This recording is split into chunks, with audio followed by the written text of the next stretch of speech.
$15 a month for premium wireless. And if you haven't made the switch yet, here are 15 reasons why you should. 1, it's $15 a month. 2, seriously, it's $15 a month. 3, no big contrast. 4, I use it. 5, my mom uses it. Are you playing me off? That's what's happening, right? Okay. Visit mintmobile.com/radio. Upfront payment of $45 for 3-month plan. $15 per month equivalent required. New customer offer first 3 months only. Then full price plan options available. Taxes and fees extra. See mintmobile.com. Hi, I'm Andrew McCollum, the CEO of streaming TV company Philo, and juicy reality TV is how I unwind. At Philo, we're all huge TV fans, so we spend all day making Philo the perfect place for people who love TV. No hassles, no contracts, and we never ask you to pay more for things you don't want. Just the good stuff. We have live TV from your favorite channels like MTV, Discovery, A&E, and more. We've got a huge library of more than 80,000 movies and shows you can watch anytime. We give you an unlimited DVR so you can skip all the ads. And we have 24/7 customer service that connects you to a real person in seconds. You might even get me on the line. The best part? At Philo, we think TV shouldn't break the bank. So all of this is just $28 a month when you sign up at philo.tv/Andrew. That's philo.tv/Andrew. Give us a try, risk-free. If you love TV, you'll love Philo. Imagine a health plan you'll actually want to renew, not just have to. We're ClaimDoc. By providing transparency, fighting for fair payments, and saving employers up to 33% compared to traditional health plans, we enable companies to take more control of their health plan costs. If advocating for our members makes us health plan rebels, so be it. Get your health plan costs under control at claimdoc.com. Greetings and citations, fine shits.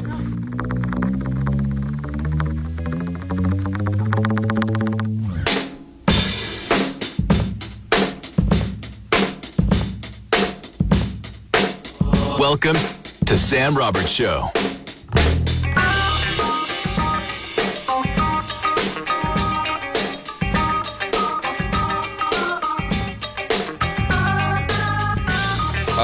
Welcome. Here we are. Happy Thursday, anyway. Welcome to Sam Roberts Show. I hope everybody's doing great. 866-969-1969 is our phone number this morning. Seems like everything's good. Everything's fine. Listen, so, I'm driving around yesterday and everything. And,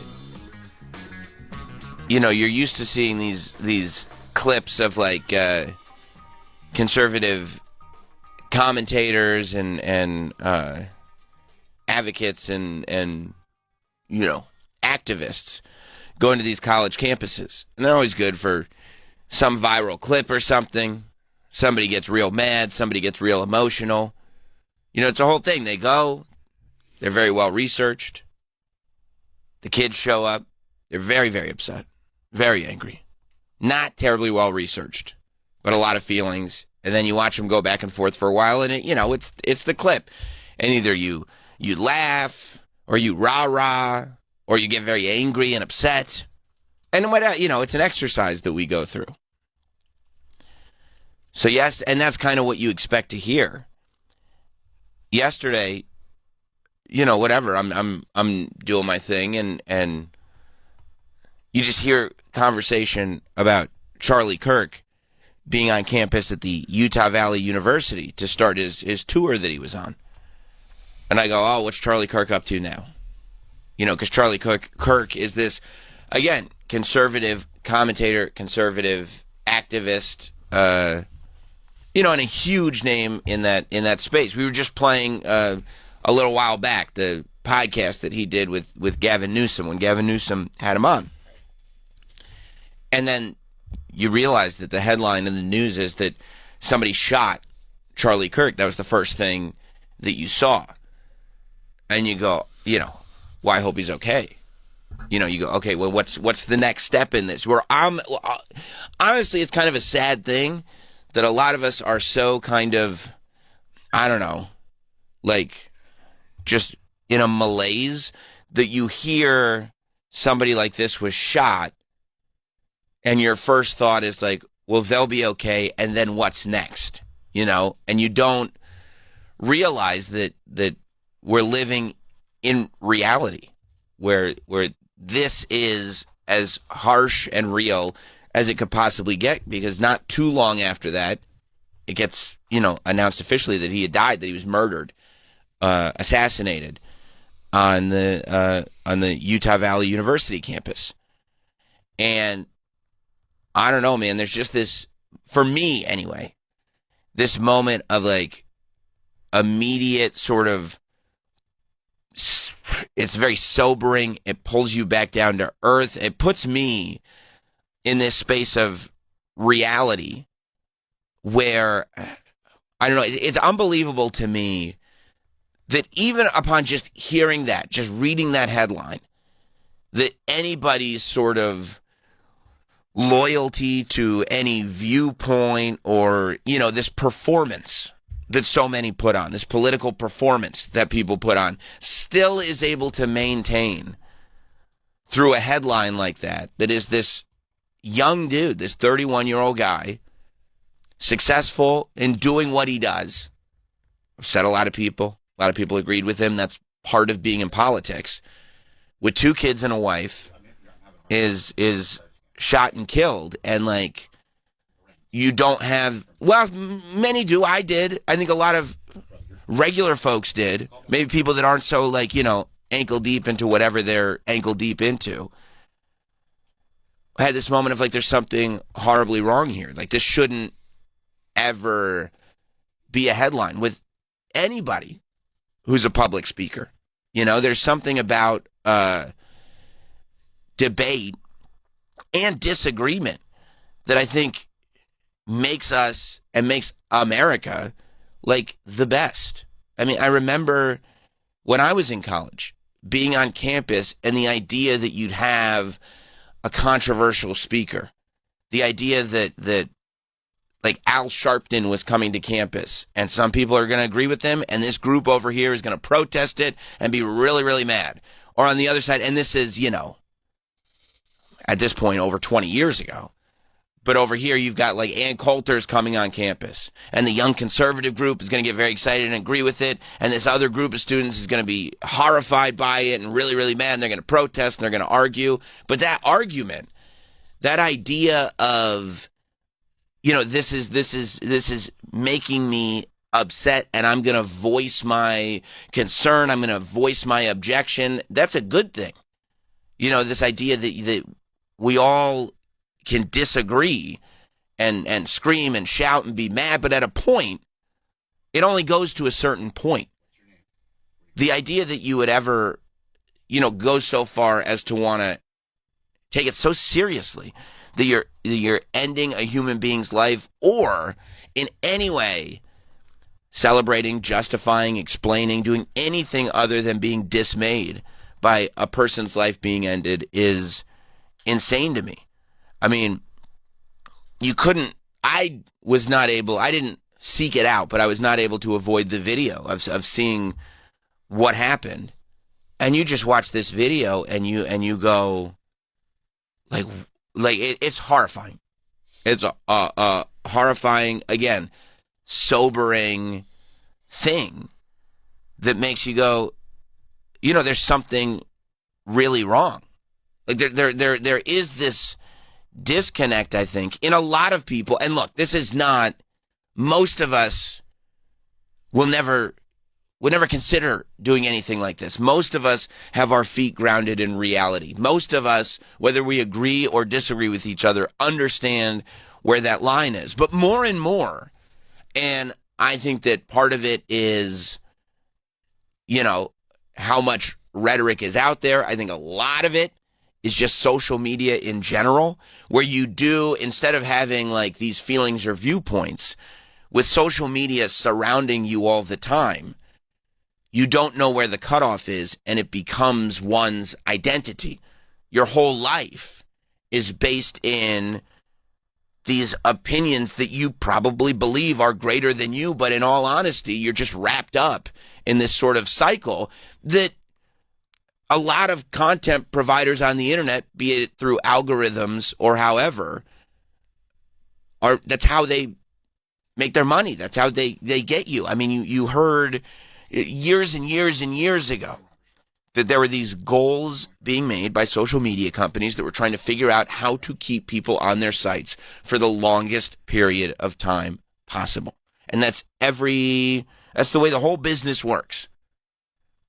But the idea that it gets to a point where you're online or you're taking in content, however you're taking in content, be it the 24-hour news cycle, be it the algorithm, be it the phone, be it being at your computer all day, every day, and it infects people's brains so much that they completely lose sight of reality, and then take away a guy's life for what? For what reason? You know, I just think it's so, and I think I was very dismayed watching a lot of coverage of it. I was very dismayed seeing people on the left, you know, trying to sort of justify without justifying, point out the irony, do any of it. I was like, what is that real? What is that really the bigger picture? Is that really what this is about? Is this not a symptom of a greater problem? That's the direction we need to go in right now. And then I flip over, and on the other side of the fence, it's like people trying to collect victory points, saying, well, this side is the crazy side that's doing it to our good side. And it's like, guys, like you gotta stop. You gotta stop and realize that, like, this should be the place where we can be passionate about disagreeing, and we can be passionate about whatever our politics are, but also kind of take some kind of pride in the fact that we have a country where we can disagree with each other. I mean, vehemently, but that's the whole foundation of where we're at. I think there's such this bigger issue societally when you get to a point where more and more we can't disagree. Like you, and that's not just in instances like this. That's also like, okay, well, this person disagrees with me, so let me try to figure out where they work, where they live. Let me see if I can harass their family. Let me see if I can get them fired. Like it all kind of bills and bills and bills and bills. But I don't know, man. I feel like part of the foundation of America is the ability to have completely different viewpoints and opinions, massive, full-throated disagreements with each other, but understand like where it ends and get to a point where it's like, well, I don't agree with what he agrees with and he doesn't agree with what I agree with. And that's it. But everything, I mean, we're just in this culture of elevation, elevation, elevation, elevation. And it gets to a point where like this isn't about it goes beyond, I should say, Charlie Kirk into something so much bigger because you know what? Like if we get to a point where people are looking at this and the takeaway is, man, I have some feelings that I'd like to say publicly, but look at what happens to people who say their feelings that are controversial publicly. I better keep my mouth shut on this. That's not what we are. Like that's not what we're supposed to be. Everybody talks about this great experiment of America, and maybe I'm being too, whatever. But like, we're not supposed to be the spot where we go, oh, I would like to say this, and it's for either side, man. I would like to say this, but if I say this, they're gonna come for me, and not just come for me in the sense that they'll disagree with me, because I don't think we can or should be worried about people disagreeing with you. If you disagree with somebody in the comments, you should disagree with somebody in the comments. That's why the comments exist. But when it goes beyond the comments, when it's like, no, they're going to try to ruin and or end my life if I keep going with this, I better stop. Like, you can't, dude. You can't. And it's a situation where nobody wins and everybody is contributing to this horrible thing. You know? And I mean, you know, I don't know. Like, do you there's nobody thinks that I'm sitting there looking at things that Charlie Kirk said and said, like, yeah, that's my guy. Like, I didn't agree with what Charlie Kirk said for the most part. I wasn't sitting there going like, yeah, man, it's about but looking at a family photo of a dude and his wife and his 2 kids, it's like, for what, man? Like, there are things so much bigger than politics and what Charlie said. And some people will disagree with that and say, no, there's nothing bigger because this is a danger. This is dangerous speech.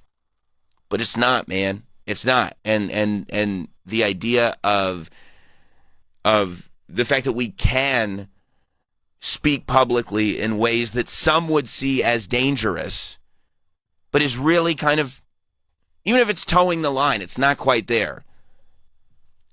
You know, I think that we're supposed to be able to say things that upset people. And it doesn't mean it's nice, it doesn't mean it's polite, but that's what we're supposed to be able to do.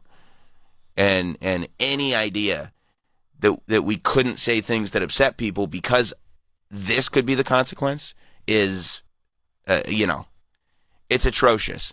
So, yeah, for me, it was just, it's very deflating and sad on a human level to kind of watch this play out and then to see, and I was watching, you know, I was watching all of them. I was watching CNN cover it, and I thought the Speaker of the House, Mike Johnson, did a pretty good job talking about it on I think it was Caitlin Collins is from CNN, is that? Yeah. I thought he did a good job on her show last night. You know, I thought that some of the other networks were being a little like, you know, we told you this side, the other side's dangerous. And then the other networks are going, I don't know, I think it was his own people that did. And you're like, guys, we're not keeping score right now. Don't use this moment to keep score.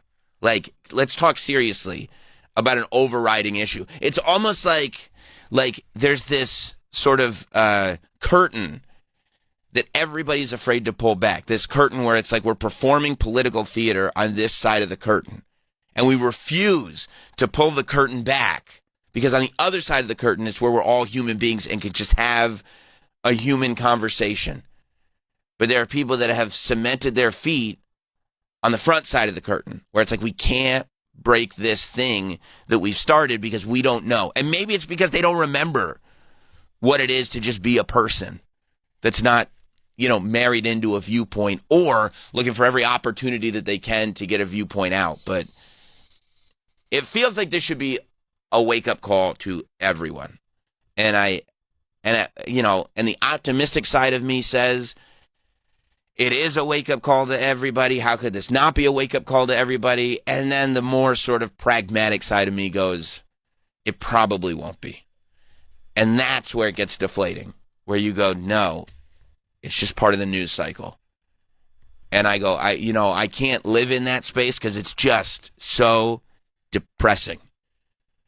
But what can you do? If you want to call in, 866-969-1969, 866-969-1969 to talk to us here at Sam Roberts Show.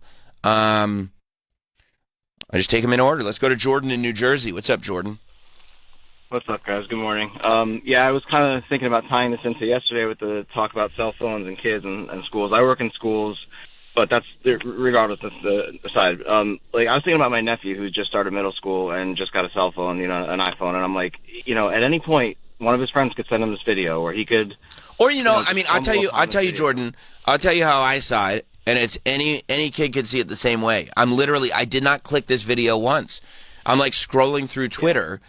And you're just like kind of reading a caption, but you don't even realize the video is previewing right under you, and you just watch this guy slump over, and you realize what you've seen, and you're like, I don't know how to do it. Yeah, it's terrible.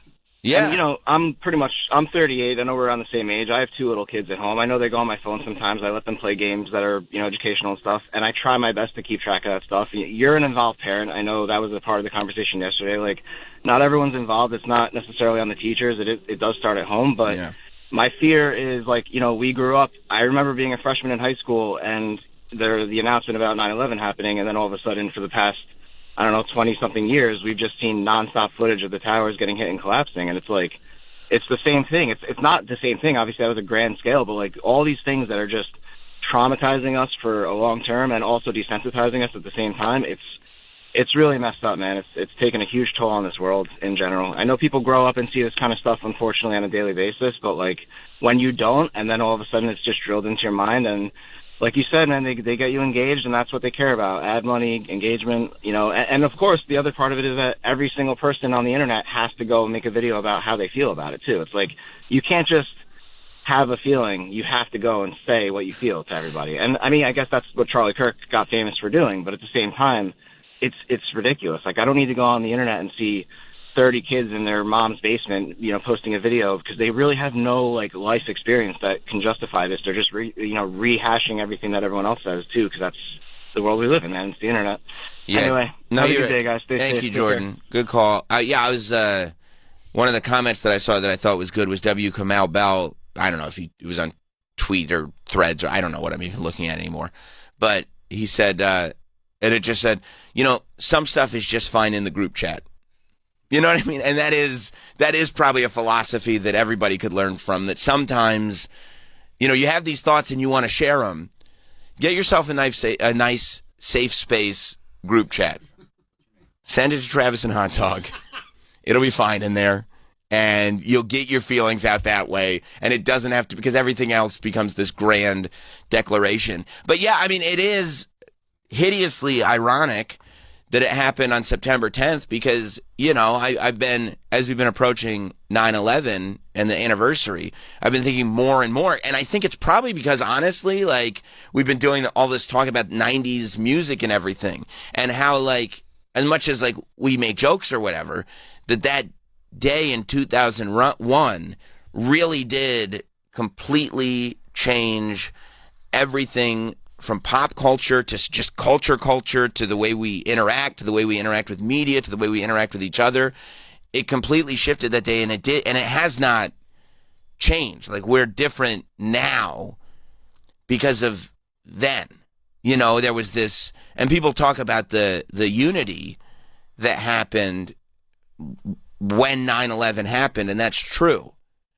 But there was also an immediate us versus them thing that happened, which, by the way, not to say it wasn't justified then, because they had done something to us. Except, I think that because we were so shaken to our core that could happen on American soil, because it was the fact that it was unheard of and then it happened means that everything after it takes place through a different lens. And I think that sort of us versus them fight has never left. I think that there is an underlying sort of sadness / anger that has never left. I think that there is a sort of, from a lot of people, this need to now vehemently defend what we find to be ours and what we hold to be true has kicked in after 9/11, where before September 11th, a lot was taken for granted. And this idea that, like, well, we didn't exist in this day-to-day space where we feel like we needed to defend freedom, for lack of a better term. And I think after 9/11, and it became an attack on our freedom, they hate our freedom, an attack on our freedom, now we end up in this position where we do feel defensive about our freedom, which then evolves into feeling defensive about our values, which then evolves into feeling defensive about any sort of way of life. And I think it all contributes to kind of how we're living right now. Mike in Rockland. What's up, Mike? Hey, Sam. How you doing? I want to know if you saw the video of Charlie Kirk talking about how he feels like it's worth it if somebody gets shot in order to protect. Yeah, I mean, listen. That video has been floating around. I saw the video, but that video goes to my earlier point of like this idea of pointing out the irony of it. Shifts the story back to that happened to him and he, and instead of like, for me, it's like, can we please have a larger scale conversation that might also encompass why the Minnesota House Speaker got shot, like, you know, a couple of months ago, and like we don't address anything. A presidential candidate got shot at and it's just like the fact that like a presidential candidate got shot in the ear during an election cycle, and it's just one of the things that happened. Like, we're not addressing anything because we're doing stuff like that. And that's not an attack on you, buddy. You know, I'm totally cool with you bringing it up. But my take on it was the people that were like, well, he said, it's like, this isn't about, nothing gets done by having a debate about the individual incident instead of looking at the grander problems that are clearly happening. And I think that's why nothing gets better, nothing gets done, because everybody gets so focused on the singular incident, the symptom, and figuring out whose fault the symptom is. Everybody goes for the symptom. They figure out whose fault the symptom is, who can we blame for the symptom, and then the disease never gets addressed. Trevor in Maine. What's up, Trevor? Hey, guys. First of all, Sam, thanks for all your thoughts this morning. I think I don't know, just trying to process this whole thing with two daughters myself. And I'm stuff. trying to do it too. You know, yeah, exactly. And it's like you said, you get on Facebook and you see these political divides, and it's like, what do we need to shake each other and just wake each other up? Because this is crazy. Like, you know what I mean? I didn't feel safe sending my kid to school today. Not that changes, you know, Charlie's situation changes anything. All these situations, it's just no, but it's jarring. But it is yeah. It is jarring. And this idea that, like, I don't know, the fact that, like, you know, back in the day, it's like you could be like, no, I like Bob Dole. And it's like, what? You like Bob Dole? Why would you like Bob Dole? And then you're having this conversation, and it doesn't, like, it's not going to devolve into a thing. It's not going to be like, oh, well, I'll tell you what neighbor we can never be around. The guy who likes Bob Dole. That wasn't a thing. You'd be nuts to say that. But now, you know, it just, yeah, the whole thing's broken, dude. No, exactly. Like you said, like, I never remembered my parents ever hanging out with people where politics ever got in the middle of everything, and now all of a sudden, like you said, it's just the center of every conversation, and you can't be friends with somebody if you disagree on anything, and it's just caused such a wide divide in this country at this point, and there's just no sense or logic. Like, you know, people are on one side turning to say, like you said, the Trump situation, that had to be a hoax, and this is a setup, and on the opposite end, just, you know, just laughing at the situation of somebody dying, and it's like, what are we doing, guys? Yeah, you're right. Thank you, Trevor. And I think, too, it's like, I mean, it's all everything, man. You go 9/11, you go through the housing crisis, the bank bailouts, COVID. Like, this, the people, and, you know, I mean, all us boomers go, oh, these, you know, 20, 25, 30-year-olds, they're all much more lazy than we were. All they've done is grown up in a world where they wake up and it's just more bad news. It's just bad news every single day.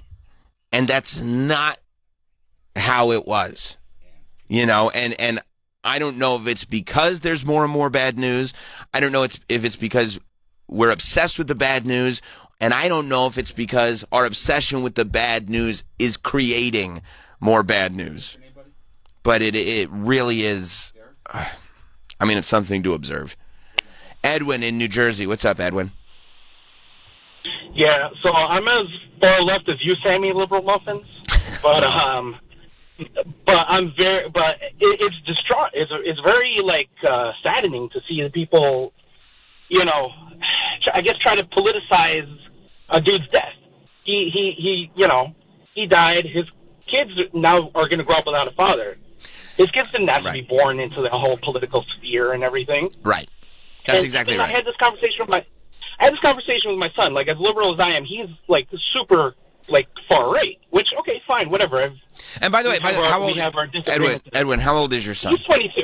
Okay, he's 22. But that's okay. And I'll let you finish, Edwin. But that to me is like the beauty of everything. The idea that you're raised in this like household with somebody like you, Edwin, where your parents might be a little more left-leaning, and then you go to college and you start like, I mean, dude, I was reading so much conservative material in college. I was watching Bill O'Reilly from my dorm room just to go home and like argue with your parents because you're taking in all this new information and you're finally finding your feet as an adult. And then once you get a little bit past that and gain a little bit of maturity, you kind of even out and figure out where you actually stand. But the idea that your 22-year-old kid is like maybe raised with a certain set of values, learns more information, can come home and start arguing with you, that's exactly what it's supposed to be here. Correct. Yes. Yeah, absolutely. And we have, obviously, we have our disagreements. We get heated and stuff. But at the end of the day, he's my son. You know, I still love him as much as I can love him. And, you know, we both still hang out, do stuff together. Like, the political divide has gone crazy. And then he was upset at me because he thought I was going to, like, start gloating about his death. I'm like, no, there's, like, absolutely not. Yeah. Like, that's what perturbed me more, was the fact that he thought that. Because, you know. Because, and you know what it is, Edwin, that's a great point. Thank you, buddy. I'm going to hang up on you, but that's a great point. Because it goes to this idea that it's normalized that politics is over humanity. And people believe, there are people, I should say, that believe that politics are over humanity because the other side is inhumane. As opposed to going like, no, there's politics, and then above that is humanity. The thing that we all have in common is that we are human beings. And then under that comes politics. It's not the other way around. But you do see, and I mean, you can't put credence into like, you know, people posting annoying Instagram stories because that's one person. It really doesn't matter. But you do see people that are like, you know, justifying this because they're far on the left or because they didn't like Charlie Kirk or because of whatever reason, and you're going like, you know, you saying that this is okay because Charlie Kirk, you feel like didn't value this life, so you don't value his life.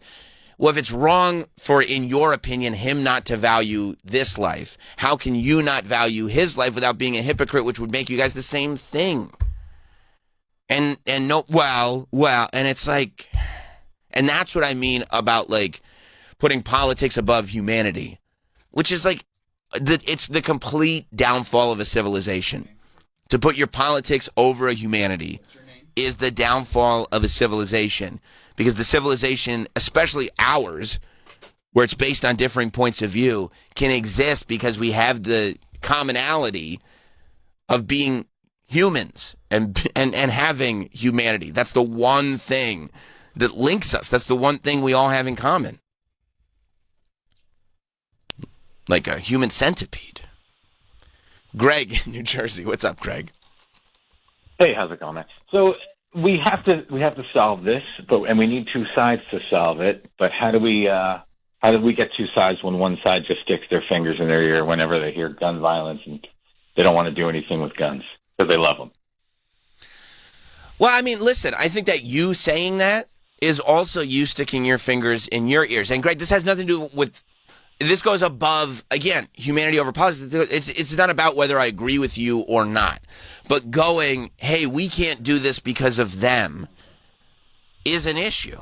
Like, and I'm not saying that what you just presented is not also an issue, but you tackling that by saying, well, we can't get anything done because they have their fingers in their ears, goes back to us versus them. And I think that the only way to get anything done is to get as many human beings as possible to get above us versus them, even if you don't agree with quote-unquote them, even if you don't like quote-unquote them, even if you do truly believe that this is quote-unquote their fault. You have to get above it and have an open, you have to get an open conversation. And if somebody else doesn't meet you there, then they don't meet you there. And that's on them. But like, I'm down and I'm ready for you to save the world, Sam. All right, we got it, Greg. We're going to do it. Thank you, buddy.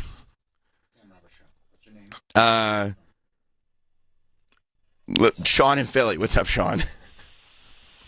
Hey, how you doing, Sam? It's a really sad show today. I appreciate you taking my call. Yeah.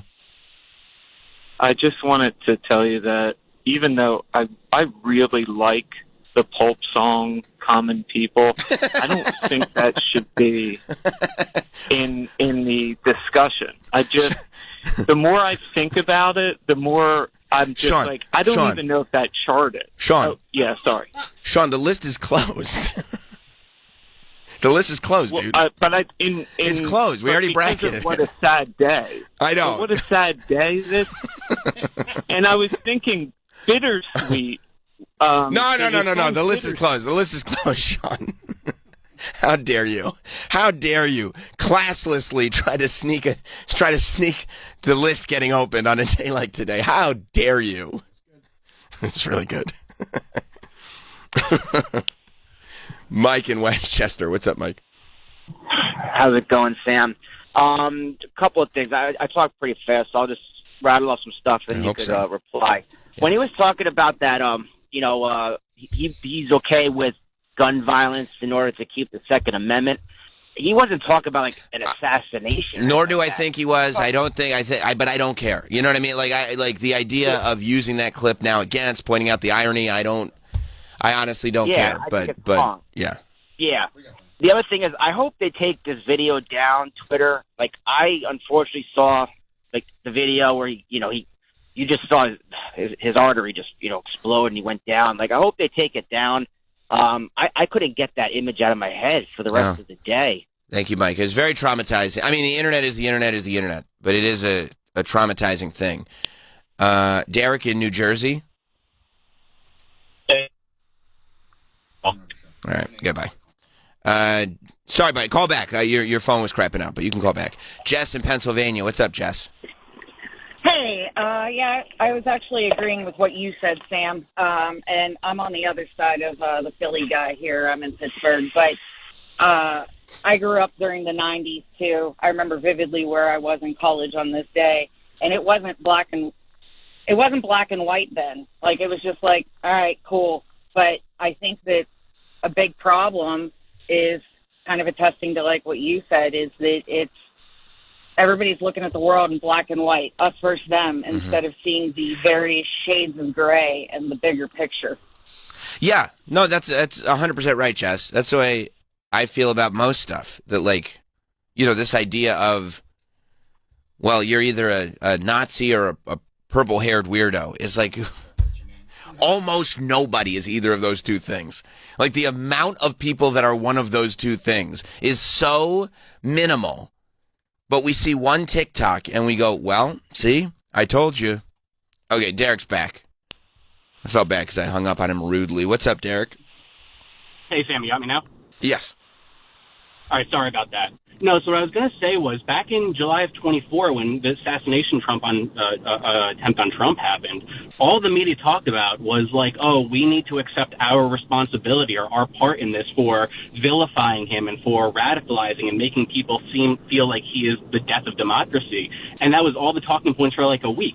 And now we're, half a year into his presidency, and we're all right back to he's going to, him and his followers are going to kill this country, and they're the problem.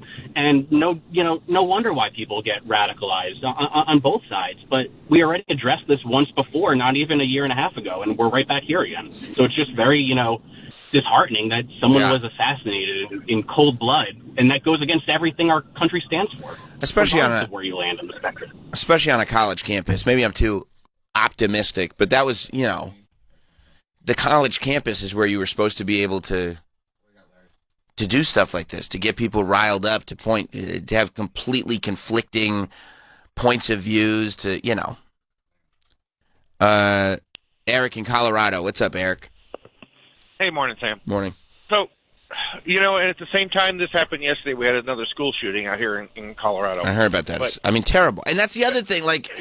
Man, Columbine stopped the world. Like, the whole world said, how could this happen? And now, the school shootings that happen where we're just like, well, no, we'll talk about it today, but we'll just move on. Nothing changes. At the same time, the vitriol and the rhetoric needs to be toned down from the top down. You opened up your comments with... Oh, man. Everybody's phone sucks. I know. It sounded like he was going for something there. I know.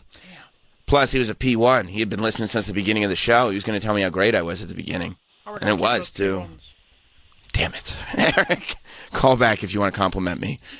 Let's see. John. And yeah, that's the other thing. So I was watching President Trump's thing, and he was right to post something. It looked strangely... whatever. It was a weird video. What does that look like? What do you mean? I don't know what you're saying. It was just a very digital quality to it. You see how his head moves and his whatever. I'm not getting into this right now. It's not the time. It's not the time. I'm not getting into this right now. I promise you, I'm not. It was just weird, but interesting. I mean, it's right for him to say something, and it's right for him to show sympathy, but the whole video was about what Charlie Kirk did professionally. The whole video was about Charlie Kirk and what he said politically, and how he's going to be a martyr now. It wasn't about Charlie Kirk as a human being at all. And I was like, can't we just we'll get to just talk about him as a person. You knew him. You knew the guy. If God forbid something terrible happened to me and you guys came on the air and were like, well, now his radio shows will live on forever, I'd be like, I don't want the radio shows to live on forever. I don't want that. Why are you talking about the radio shows? I'm the human. I have a whole life. I don't talk about the radio shows. We would know from your social media. Yeah, I mean, that's all you do. Well, I think that's a good thing, but I don't know. Apparently he had a life, but he doesn't post. Yeah. So we'll just talk about the shows. I think he went on vacation. I don't know. We don't know. Okay, John. All right, so it's my fault. John in Miami. What's up, John? Hey, a couple of things. The last caller, I was watching CBS News at 6:30, so for about 5 minutes they had the news about Charlie Kirk. Then they went to another story. 3 high school students were critically injured, and they just 10 seconds and they were past that. Yeah. So from that, I don't think anything's going to change. But the bottom line is hate sells. And when you talked about Bill O'Reilly when you were in high school, I was shocked to hear you even say that name. But he was a big perpetrator of hate by just ramping up things and getting one side against another side. Yes. And now, thank you, John. My belief sorry. Go ahead. Sorry. My belief is that President Trump it perpetuates that hate because he knows hate sells. And that's all he does is he talks all kinds of shit, not because he believes it one way or the other. It's just that he knows it sells, and it gets everybody involved. And I think that's where we're at, and I don't know how we get away from it. Well, I'll tell you, I don't disagree with anything you just said, John. I don't disagree with what you just said. But I do think that it's okay, sometimes you have to, understand the facts. There's, you can't control. It's that old kind of philosophy of there are many things that happen to you that you can't control. But what you can control is how you react to these things. Hate is always going to sell. Rage mongering is always going to sell. It's our responsibility to control how we react to it. To understand that, if we agree in an extreme way, we can get riled up, and we can go, or if we disagree, we can get riled up, and getting riled up is fine. But it's our job as human beings to understand that this is not, when we're watching somebody, there's nothing that person can say that becomes this life or death thing, that it becomes your job to do this or that. You can, and that's all we can do. We can control how we react to things. And I think everybody needs to do a better job of controlling how they react to stuff and understanding where that line is, because you can't, one thing that will never work if you're looking for change, is to get up, say, change needs to happen. Here's what you need to do. If you think that change is going to come from you telling somebody what they need to do, it's just never going to happen. Because why are they going to do something because you said it? That's not going to happen. But if you can say, look, I have no control over what you do, but here's what I can do, then, maybe. Mike in Florida. What's up, Mike?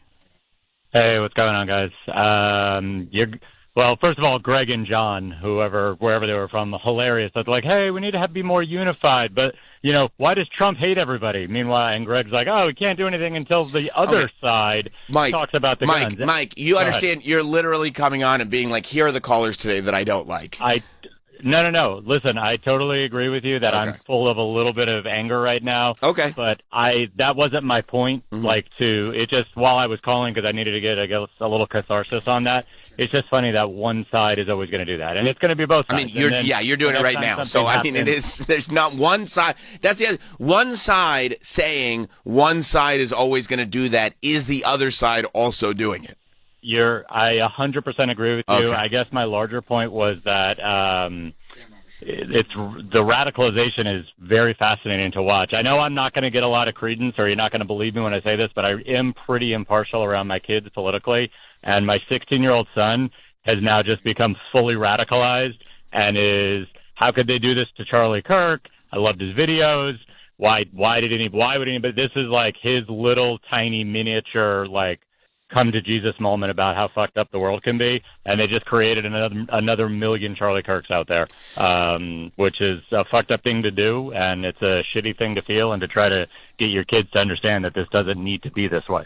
Yeah. Mike, I don't disagree with that either. It's not my sort of headline point, but I don't disagree with that either. I don't disagree with anything you said.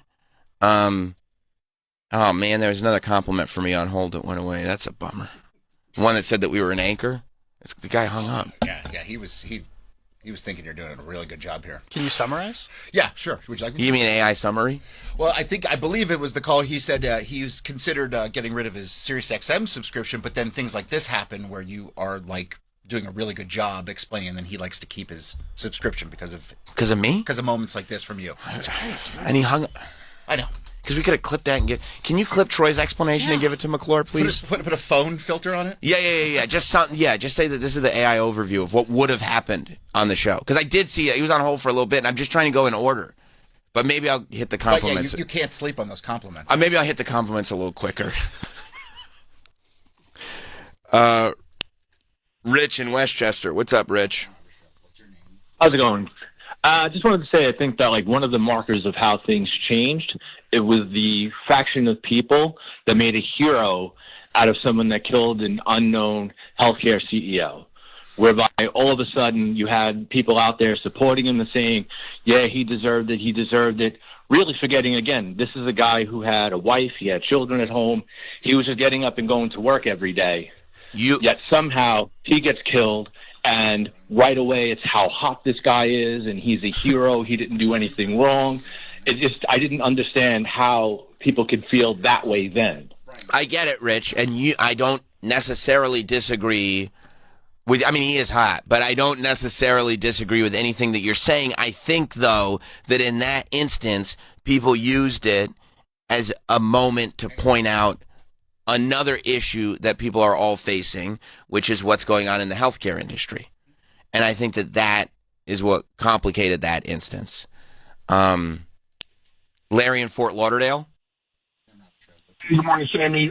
Really appreciate what you do. And after you got joking, I feel corny giving you a compliment, but I must do that this morning. No, it's good. The level approach that you're bringing is what's needed. And I do want to ask your opinion. I know you just touched on it, but the first thing I saw when I got up this morning on the internet, from a news standpoint, is that the president and his cronies are blaming the left. So if we're talking about how we get away from this, this isn't going to end, unfortunately. This is, I feel, how they want it to be, to control. That last caller said his 16-year-old is a little Charlie Kirk. I don't know if he realizes that's not really a good thing. No, and I think that he wasn't, thank you, Larry, I don't think that he was bragging about that. I think he was pointing out that it's not necessarily a good thing. Yeah, I mean, man, I would hope that the same way that I hope people watch MSNBC and watch a guy go like, how do we know it wasn't one of Charlie Kirk's fans just shooting a gun in celebration? That's probably a guy that doesn't need to be giving his take on the Charlie Kirk situation. The same way we can say that and say without sort of politics or bias that this is not a helpful contribution to the conversation. I'd like to believe that whether you love Trump, whether you love Charlie Kirk, whether you hate Trump, whether you hate Charlie Kirk, whether you're somewhere in the middle, wherever you are, that you can see that anybody saying, well, here's to blame, the opposite political party, is not going to help things. It's going to make things worse. I would like to think that people can see that. But again, I get optimistic. If I flip over to being pragmatic, I would say probably not. They probably will not see that is, whether you think it's true or not, it's just the least helpful thing that you can do. So I think people are like, my point of view is the correct point of view, and your point of view is the incorrect point of view, and when people like you that think like you are gone, and there's no more people that think like you, we can finally live in our utopia. I think there are people that think that way, and I think the idea that a utopia is people that all think the exact same way are people that need to research the history of the United States of America. I don't think they want to do that. I know, but there was a whole Revolutionary War that was fought in order to create a place where we no longer all have to think the same way, where we can live in a utopia. We thought in 1776 a utopia would be a place where we all think differently and we all come together with these colliding points of view and we see what comes of it. But I think that you are right. I think that there are groups of people, and I don't personally believe it's the majority of human beings in this country, but they do have a loud voice. I think there are people who think the way that you're describing, Troy, and I think that it's a problem. I don't think these sides want to see the other side. They don't want to say the people that you're describing. Correct. I would. Their point of view is the right one, and I don't even want to hear what you have to say. I think that there are an unfortunate number of people that think that way. Yeah, and that's pragmatic Sam over on the other shoulder. I'm going to go to one other one and then I'll go. Steve in Florida. What's up, Steve? Hey, good morning, guys. Sam, you're actually doing a good job on this morning. I'm not one to normally compliment you, but yeah, I appreciate it. You don't have to throw in the see what I mean about the qualifications? No, that sounded great. But actually, if you just eliminated the word actually from that sentence, it would have been huge for me. Okay, well, we'll take that out then. Okay, all right. The one thing I did want to say was this, just the way it was done, this is a message. This is a message to everybody who thinks like this guy who got killed to shut up. Because if you don't shut up, this is what's going to happen. That's what this was. Well, it may have been, thank you, Steve, that may have been I don't know, that may have been the intention of the person who did it. I don't think it will have that effect, but it may have been the intention of the person who did it, which, by the way, this was a very deliberate, skilled, intentful person that did this. They said there was somebody on the roof of a building, one shot, sniper rifle from very far away, hit the exact right spot, and got out of there. Now, I was following our FBI leader. I was following his live tweets. And they had a couple of suspects, but unfortunately they let them both go, which, again, is probably why we don't live tweet these things. But, yeah, we do not have the suspect. We don't know who did this, but it doesn't seem like it should be that difficult to find a person just because it's so, there's such a specific profile of who this is. So I'm going to keep checking Patel's live tweets to figure out when we get that. Drew in Florida. What's up, Drew? Hey, you guys got me? Yeah. Yeah, I just I wanted to say, and it's funny, I do have a compliment, but you and actually all three of the comedy shows on 103 have been a kind of a tentpole for me for a while on tough days. And I grew up in New Jersey. Michael, no, I grew up in Verona, so like we watched the towers fall with our eyes from Eagle Rock Reservation. I know friends that work the Pile. I know friends that work triage in Jersey City, and I don't know many people that haven't lost people.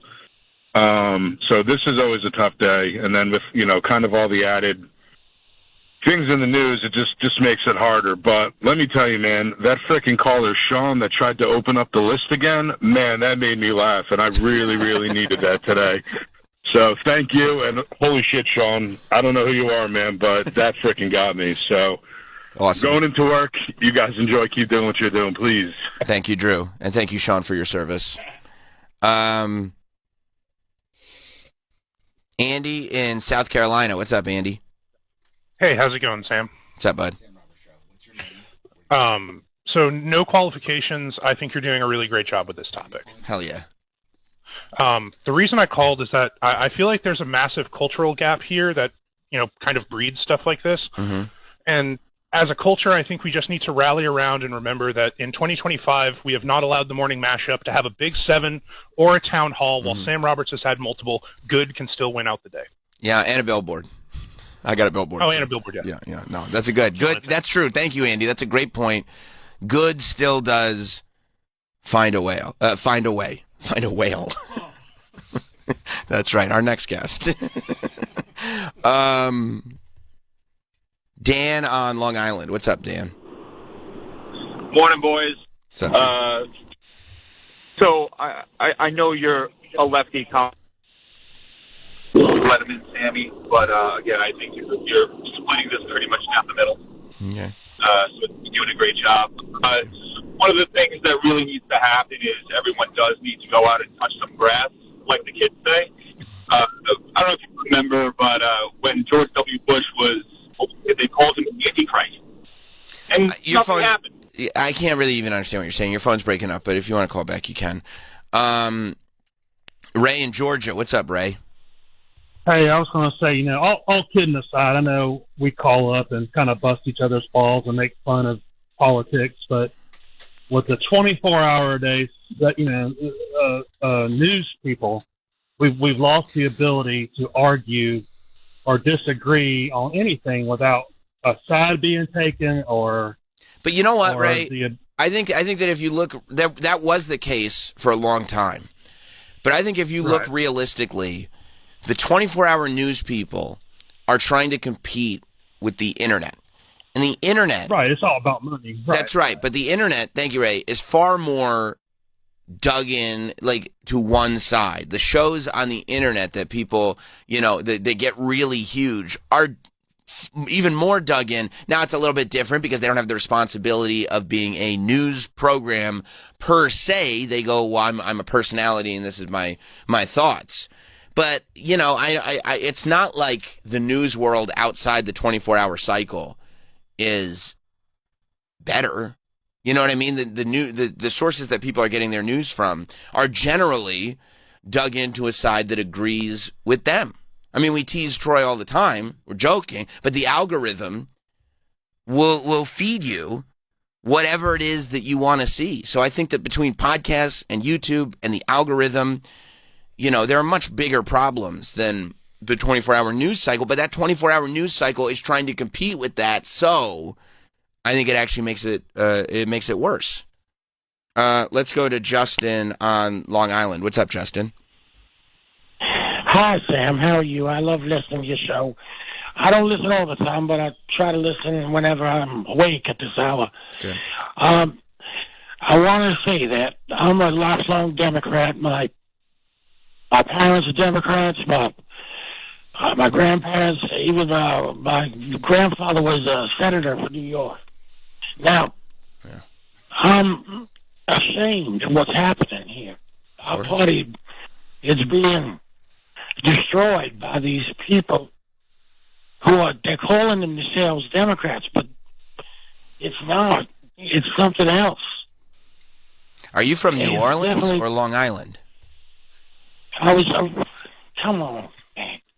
Goddamn, I'm from Florida now, but Oh, that's you know what that is. That's the Gator guy in The Waterboy.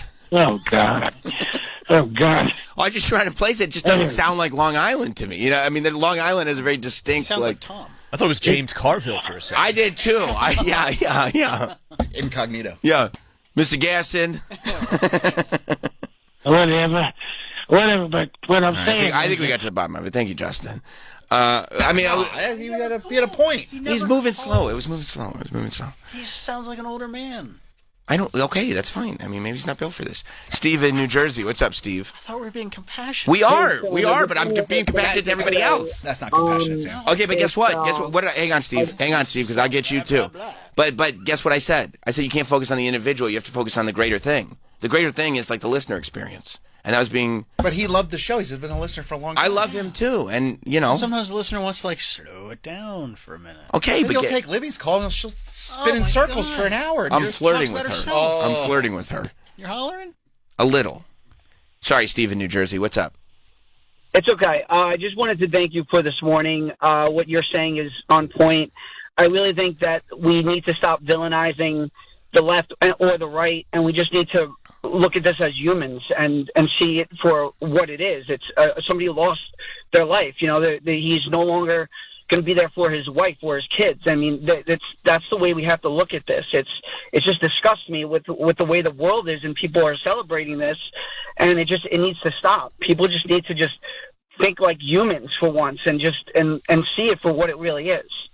Yeah, I think that's right. Thank you, buddy. I think that's right. Let's go to Brian in Oregon. What's up, Brian? Hey, good morning, guys. This is my first time listening to your show. I'm usually listening to a channel 3 down from you. But anyway, I think this really goes back all the way to the late 80s and the elimination of the fairness doctrine. I mean, there was never all this vitriol and hate between each other until really Rush Limbaugh. And I worked in radio for a little bit in the early 90s, and that's when I first heard him. But I think it all starts there, and it's just a culmination today, you know, since the internet come on and piled on top of it. I really don't think that there's any way back from this. I think we're past the tipping point. I don't think we're going to get better. I think it's only going to get worse. Well, it's possible. It's very possible. I mean, it's hard to... No, I think we're going to get better. It's still good. It's still good. It's tough, man. It's very tough. Austin in Texas. What's up, Austin? Hey, what's going on, Sammy Touchgrass? What's up, dude? Hey, yeah, man, I just, you know, I was just kind of looking at it, and I think that, I mean, obviously there's been a lot of callers today that have kind of made this point for me, but, you know, I think what you're trying to say is more like, hey, this is an us problem. You know, I think a lot of people are calling, they're saying, hey, well, this guy's on the right, he deserved it, or you can understand it, or this guy's on the left. And it's like, you know, 24-hour news, the internet, podcast, whatever you want to blame, you know, the problem is that they have a consumer base, and we're the consumer base, and they're meeting what we're asking for. And the problem is we're a broken culture. We're a broken people who are basically trying to use that stuff as an opiate to calm us down in this situation. So instead of thinking about it and thinking about ourselves, we start grasping for, hey, man, I got to go find that content, or I got to go make that point that agrees with me so I can get into my safe space and not deal with these terrible things that are going on in my own life. Or yeah, I think that's right. Making me unhappy. I think that's a good point, Austin. Thank you, buddy. I think that's 100% right. And it goes back to the point that Troy made as well, where it's like you're just looking for that thing that says that you're right. When in reality, like, I don't just think this, I think all problems are an us problem. I mean, that's kind of just my philosophy on problems in general. When there is a problem that is in front of me, you know, there are two ways to tackle any problem. Whether it could be a political problem, it could be a family problem, it could be a work problem, it could be a social problem, any kind of problem. There's two things that you can do. One is to say, whose fault is this? And like somehow you feel better just being able to blame somebody else. The other is to accept the reality of the situation and then go, what can I do in the position that I'm in to try to make things better in any way? How can I add to solving the problem, even in a minuscule way, as opposed to just finding somebody to blame and then maybe I'll feel better by just yelling about somebody else. And for me, I'm try to stay in the place of problem solving as opposed to embracing problems, which some people do. And I mean, that's how I do everything. Like I don't want excuses. I don't want anything. It's like, how can we begin to solve the problem that's in front of me or us or whatever it is? And I think that applies to, if the headphones don't work here, I think that it applies to the greater political spectrum. It's just everything. It's not like, well, headphones don't work because this guy. It's like, okay, but enough. It's like yesterday. There's a wire in front of me. A lot of hosts would go, well, this is just going to be a problem and it's someone else's fault. I plug the wire into a different microphone. You're a problem solver. That's it. That's it. Brian in Oregon. What's up, Brian? Yeah, second Brian in Oregon. Yeah, I just have a question, and I'll let you. I'll punch out and let you answer. Mm-hmm. So I can't think that Anthony, Opie, Jim Norton, and Sam Roberts are the smartest people in the world. The audience certainly isn't. But how is it that when something like this happens, we hear the most human and down-to-earth and reasonable angles from you guys and the audience? Where are all the commenters? Where are all these shitty people reacting to this? You know, I mean, Brian, it really is. Like, if you just kind of center yourself and try to have this conversation, I think that you find that there are a lot more human beings that are centered human beings than you would get the impression if you look at the internet. And I also think that should mean that it should set off an alarm that you go, maybe I spend a little less time on the internet. Maybe I stop thinking that the internet is real life. Maybe I go there for my news, chuckle at the replies, and then keep it moving and get back into real life. And maybe I ignore the people around me that are like, wow, you should inject more of your real life into your social media. I don't think one has to do with the other. You're part of the problem. Just a picture of a vacation, so everybody knows what you're I doing. see a problem, and I go, it's your fault. All right, I'll turn my mic off. Okay. TJ in PA. What's up, TJ? Did you see all the videos of celebrating that he died? Like, I think that's. I mean, did I see all of them? No, I might have seen like one and gone like. Yeah, I've seen a few. I mean, I mean, personally, I feel more bad for his family. Like, honestly, like, I didn't agree with everything he said, but I did agree with some stuff. But I just think it's just kind of wrong that people are celebrating his death. Of course it is. The people that hate him. It's wrong to celebrate, to truly celebrate a death. There's a. I mean, look, there is. Thank you, TJ. There's a small list of people whose death you could celebrate. Serial killer that adds nothing to society, that maybe only lived to victimize others. If you celebrate that serial killer's death, it's still, to a degree, a little bit morbid to celebrate it. But maybe you don't feel the same sympathy. Although that serial killer also had a family. But no, I mean, the idea of, I disagree with that guy so much that I'm going to celebrate this, of course that's wrong. And we know it's wrong. We know that. It is weird that a lot of like the anti-gun people that are so anti-guns are like happy he got shot. That was a wild thing. Well, again, because, and I don't know if it's a lot. There's a few. There's a few videos that then become a lot. Sure. But it's people who I don't think are maybe the greatest at intellectual exercises that are looking for the quickest route to 2 points for their side. Right. And have kind of are missing that human connection unless you fully agree with their viewpoints. Devin in Jacksonville. What's up, Devin? No yeet today, Sam. No yeet. Unfortunately. What I'm struggling with, Sam, is that this happened at a college in particular. You know, college was a spot where I learned to critically think and to learn to think for myself instead of what others put in front of me. And for this to happen there while this guy is exercising his freedom of speech, I think is horrible. That's right. And like I said, it's not there for you to agree with it.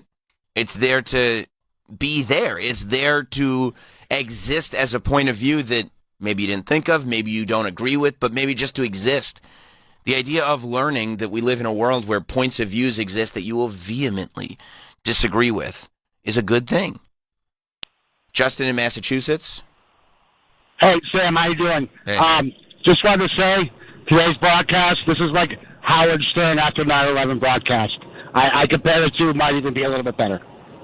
Wow. Let's, can you send that one? I already did. You sending a best of to McClure? I just did. All right, good. Okay, by the way, I'm just going in terms of how long people have been on hold. Which is true. I'm not trying to heavy up the deck. Rob in Verona. Sam, today's show is taking a page out of the real world's playbook when Sammy stopped being polite and started being real. That's right. I'm the Puck of radio. Puck is putting his fingers in the peanut butters. Thank you, Rob. Stacy in Atlanta. What's up, Stacy?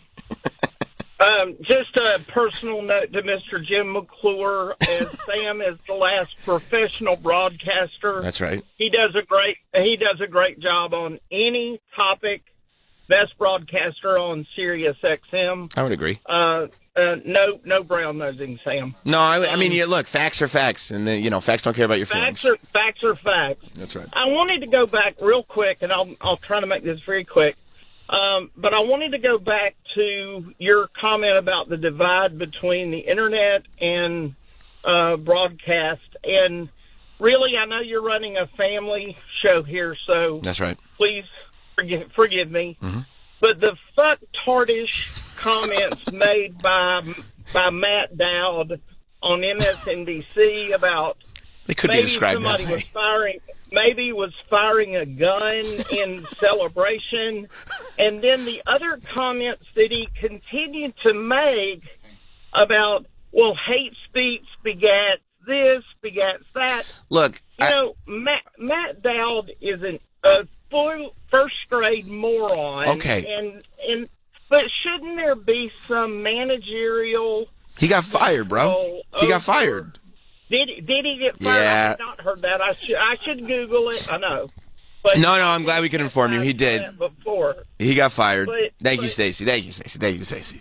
This is not the Matt Dowd show. But he did get fired, because very ill-prepared to get on the air and cover this topic. I mean, really looped it. And by the way, he did make those comments before Charlie was announced as dead, but still wholly inappropriate and not even remotely helpful, even at the time that he said it.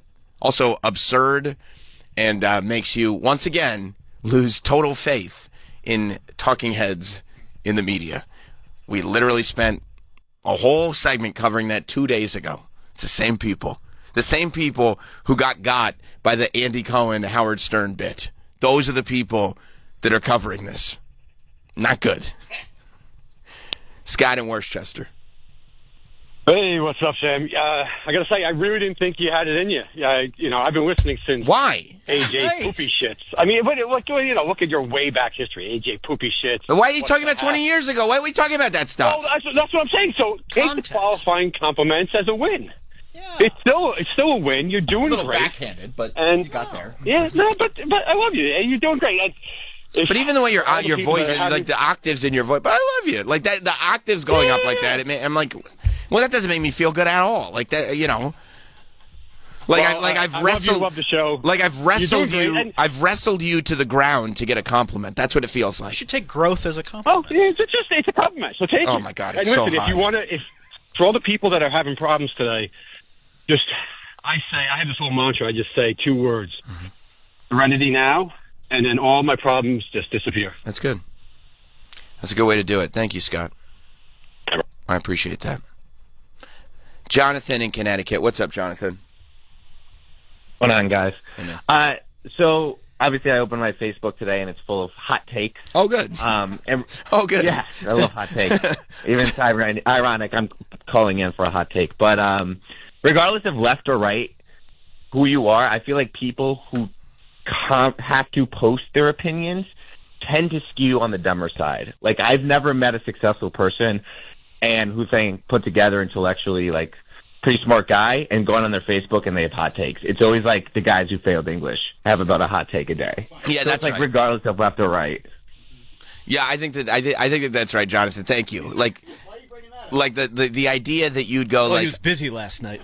Was he doing a lot of tweeting? A lot of retweeting. HD? The idea that you go, a very complicated thing happened that a lot of people have complicated feelings on. Is there a spot that'll stop me at 140 characters? That would be the perfect spot to do this. Is a little, like, you know what I mean? If you want to take some time, do some research, write a paper, cool. But if you're like, aha, I can summarize this in a sentence and a half. And also put an animated GIF to describe how I feel. Yeah. But the replies have been something, so, you know. Hopefully I'll get a HD retweet or something on this whole segment.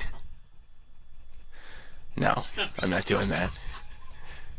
They keep trying to get me to plug the news channels.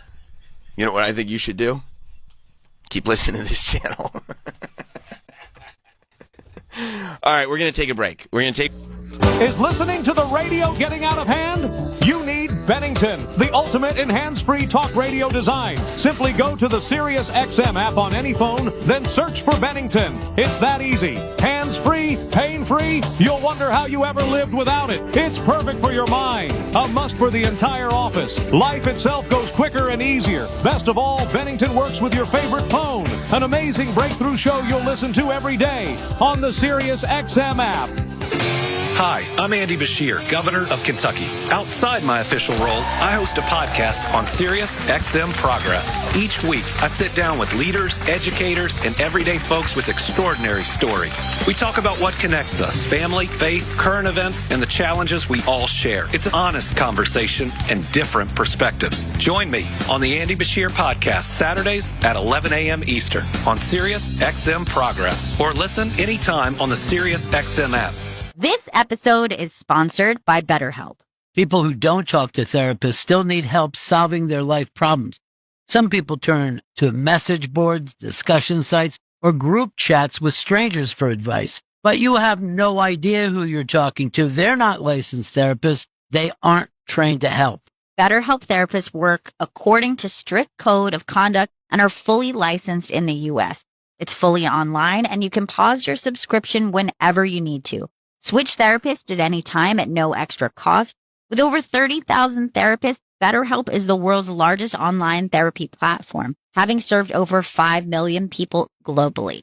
As the largest online therapy provider in the world, BetterHelp can provide access to mental health professionals with a diverse variety of expertise. Find the one with BetterHelp. Our listeners get 10% off their first month at BetterHelp.com/Bennington. That's BetterHelp.com/Bennington.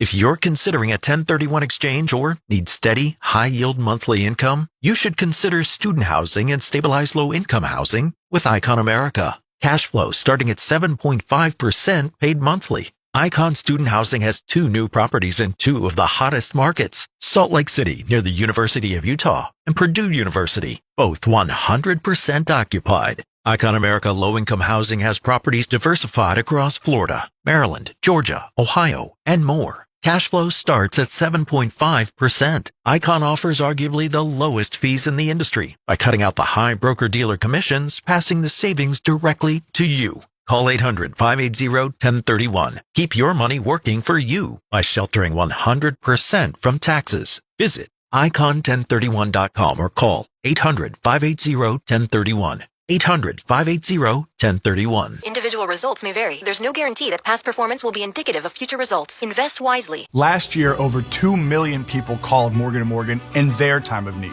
I'm Matt Morgan of Morgan & Morgan. People often ask me, how much money do I have to pay you up front to be my personal lawyer? The answer is nothing. It's free unless we win. We have recovered billions in settlements and verdicts over the years. We have never taken a fee unless we've won the case. You can hire the largest personal injury law firm in the world as your personal lawyer for free unless and until we recover for you.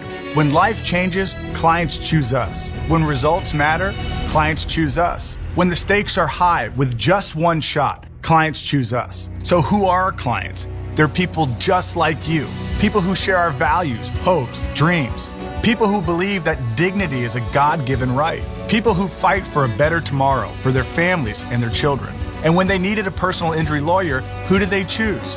Who would you choose in your time of need? Injured? Choose the injury law firm Ronnie Munn chose. Morgan & Morgan, America's largest injury law firm. If it's big on the block or blowing up your feed, it's on Hip Hop Nation. Hip Hop Nation, the sound of the culture. The sound of the culture is on Hip Hop Nation. What did I miss? Yeah, Lord, me a trapping, no dark skin, country old, got it out the mud, 610, thug go. The turn up starts here. Hip Hop Nation. Channel 44. And listen at home on Alexa, Google Home, smart TVs, and everywhere on the SiriusXM app. The biggest game of the season, right here, right now. Starts Saturday strong. It's Big Noon Saturday on Fox. And here we go. It all starts at 10 Eastern with Big Noon Kickoff, live with an epic pregame. The crowd, the atmosphere, this is what makes it special. Then, it's America's #1 game. What a hit! The best pregame, the best announcers, the biggest games. Down the sideline, touchdown! It's Big Noon Saturday, noon Eastern on Fox. This episode is sponsored by BetterHelp. Look, we all have people that we go to when we want to discuss the problems going on in our lives, whatever issues that we're facing, whether that's the group text, whether that's friends at work. A lot of them aren't even listening. A lot of them are so concerned with their own issues. They're not paying attention to you. They're just smiling and nodding. That doesn't help. If I were you, I'd go to BetterHelp. BetterHelp therapists work according to a strict code of conduct, and they're fully licensed in the U.S., fully online, and you can pause your subscription whenever you need to. You can switch therapists anytime, no extra cost. With over 30,000 therapists, BetterHelp is the world's largest online therapy platform, having served over 5 million people globally. As the largest online therapy provider in the world, BetterHelp can provide access to mental health professionals with a diverse variety of expertise. Find the one with BetterHelp. Our listeners get 10% off their first month at BetterHelp.com/Teft. That's BetterHelp.com/TEFFT. Hi, I'm Chuck McDowell, and I'm here to help you cancel those outrageous cell phone bills. Ever sign up for one of those too good to be true phone deals? 1 minute you're feeling great, then suddenly you're paying over $1,000 a year. Crazy, right? You know who else thinks that's crazy? Red Pocket Mobile. That's why Red Pocket plans start at just $10 a month for unlimited talk, text, and data with no contracts and no price increases ever. Plus, Red Pocket gives you access to all 3 5G networks. You pick the one that works best where you live or work, or switch anytime for better coverage. Imagine never being stuck with one network again. And with Red Pocket, you keep your phone and your number. Why in the world would you not switch? Red Pocket Mobile, your new ultimate cell carrier. Switch now and get one locked-in low price, 3 5G networks, and live customer care in less than 2 minutes. Go to redpocket.com. That's redpocket.com, redpocket.com. At Swish Funding, we fund small businesses like yours from $25,000 up to $2 million with cash in your account in less than 24 hours. If you've been in business for at least 1 year with monthly revenue of $50,000, you could unlock financing with rates as low as 8% and flexible payment terms tailored to your business needs. Apply today at swishfunding.com. That's SWISH funding.com.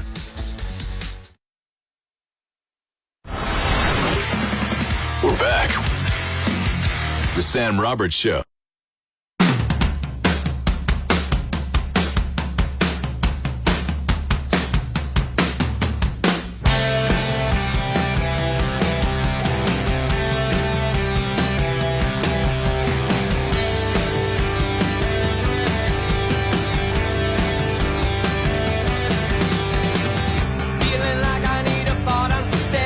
Welcome back.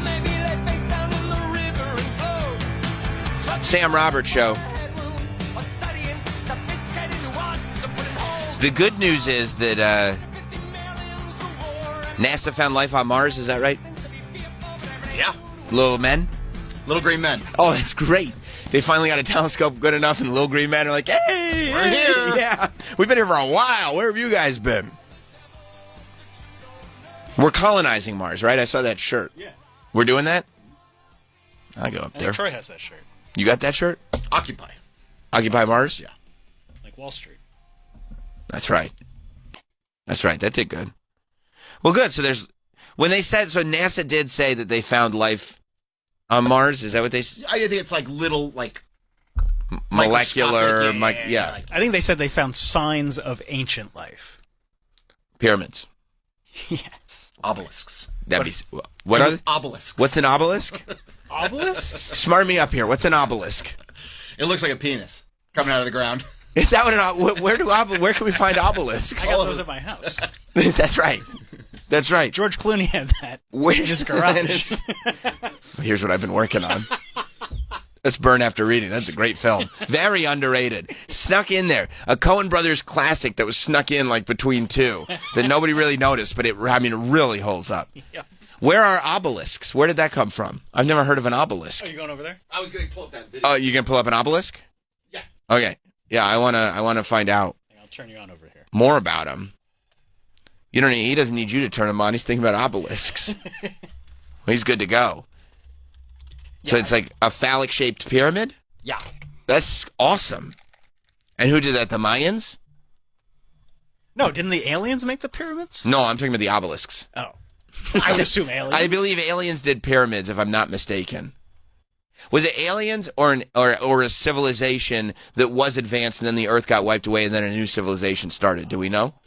I don't know. Okay. Have they announced that yet? Is this the obelisk? Okay, it says here, they found signs of life on Mars. I like how they say it in the present tense. Yeah, they found signs. No, the tweet says it in the present tense. Right. They found signs of life on Mars. Are they saying that they heard that they found signs of the song? The Bowie song? Signs? Life on Mars. Oh. Great song. Huh? You're thinking signs everywhere, the signs? That's also a good song. No. Life on Mars is Bowie. Oh, yeah. That's a great song. And it was about this moment right here. And the scientific community that will, in essence, pressure test what we think we've found. So we're talking about Perseverance. This was a mission sent to Mars under President Trump's first presidency. And a year ago, we found a sample, and it was, again, we're exploring in places where there were rivers and where there were lakes. And much as on Earth, we think that that's where we'd see signs of ancient life on Mars. And so a year ago, we thought we found what we believe to be signs of microbial life. Did you pause for a second? Is that Sean Duffy? Looks like Sean Duffy. No. Oh, okay. The window's small. I was just going to shout him out from the real world. Now he's finding... No, that man is much older than Sean Duffy. You sure that's not Sean Duffy? That's not Sean Duffy. I mean, maybe he's been through it this year. He's the head of the Space Force, but he's not the head of NASA. That guy looks like Sean Duffy has been through it. And it makes me think that might be Sean Duffy. I don't think so. You can let Sean continue. Oh, my God, it is. Oh, come on, bro. That guy's so old. And did you see, by the way, not only did I pick up old Sean Duffy, but I picked it up in a very small window. You can't let me slide. Imagine if it was Ruthie. You can't get a real world cast member by me without me picking up on it. You're good, bro. Thank you, bro. You are so good. Thank you, bro. He's the most successful real world cast member. He fucked up Newark and Mars. Man, this job has aged him. Well, it's tough. Newark as an airport, they never figured it out, did they? No. Did they? Because I heard Newark sucks, and then I never heard Newark doesn't suck anymore. So, I mean, imagine. Maybe it got fixed. Wow. Wouldn't they have told us? No. Maybe it just floated under the radar? I mean, it's not going to make the news cycle. There's too much shit going on. There's a lot of shit. They just found life on Mars. Sean Duffy from The Real World found it. Rachel must have been psyched for him. That's his wife from The Real World. I mean, you are right. Nobody's done more with their life from the real world than Sean Duffy. Right. That's him. I thought it was going to be Tech because he became a VJ for a while. That's right. And he was in Van Wilder. Remember, Tech was in Van Wilder? So I always thought Tech was going to be the one. Tech had a chance. Tech had a shot. Miz is doing pretty good. I forgot about... Yeah, no, I'm sorry, Sean Duffy. Miz is ahead of you. Miz is pretty goated. It probably goes Miz, then Sean Duffy. What about Heather B? Oh, Heather B's up there. Ooh, Heather B's pretty strong. She's a queen. Oh, yeah. Michael, Miz, Heather B, then Sean Duffy. Yeah. Okay. Eric Nies. I mean, Eric Nies is okay, but he got COVID and missed the whole reunion. He had to do it on a TV. Yeah, but he made Troy feel a certain way. That's true. That gets extra points. That does get extra points, but I'll probably put him fourth behind Sean Duffy. All right, that's fair. I'll probably go as Miz, Heather B, Sean Duffy, because he did Life on Mars, and then Eric Nies. Okay. That's a solid list. Because he gave, what was that thing that wasn't a pyramid? The obelisk. Yeah, because Eric Nies gave Troy an obelisk. And my little tidy whities. Your tidy whities. Why is there an obelisk in here? Dad, why do I have an obelisk? Let me guess. The grind. Yep. Nailed it, Pop. All right, let's hear Sean Duffy from the real world talking to us about life on Mars. On the Mars surface. And so we put it out to our scientific friends to pressure test it, to analyze it, and go, did we get this right? Do we think this is signs of ancient life on Mars? And after a year of review, they've come back and they said, listen, we can't find another explanation. So this very well could be the clearest sign of life that we've ever found on Mars. When you're announcing life on Mars, do you have to shrug your shoulders like that? They go like, I mean, that's the face? That's the face of life on Mars? So you mean to tell me, remember the space race? Remember how obsessed we all were with it? You mean to tell me that one day we'll find evidence of life on Mars, and it's going to be Sean from the real world going, eh? That's life on Mars. Okay, Step Sean. It's step one. And the reasoning is, well, we can't think of what else it It's not life on Mars. Yeah, you can't say it wasn't. You can't say it's definitely not. You can't say that. So, I'm glad our scientists are on this.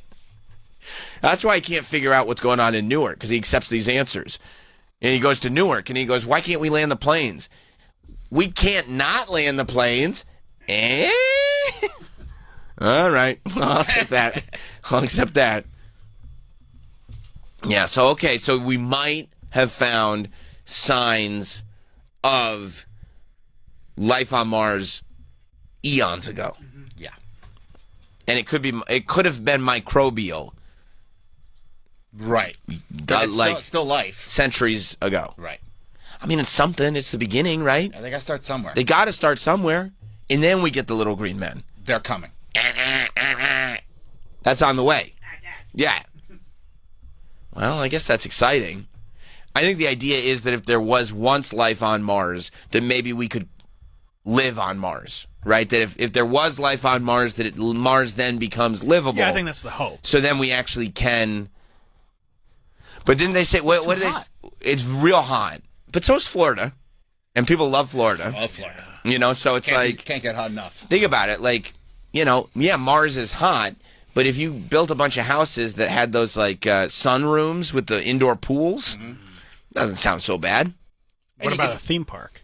You definitely throw a theme park on there. You just got to make it rain like Dubai. That's right. Yeah. Didn't they say they were going to? We already control the weather. Well, obviously. Didn't they say that like they were going to like terrain it or whatever it's called when they put grass all over it? Dubai? No, Mars. Yeah. But they could probably do it in Dubai too.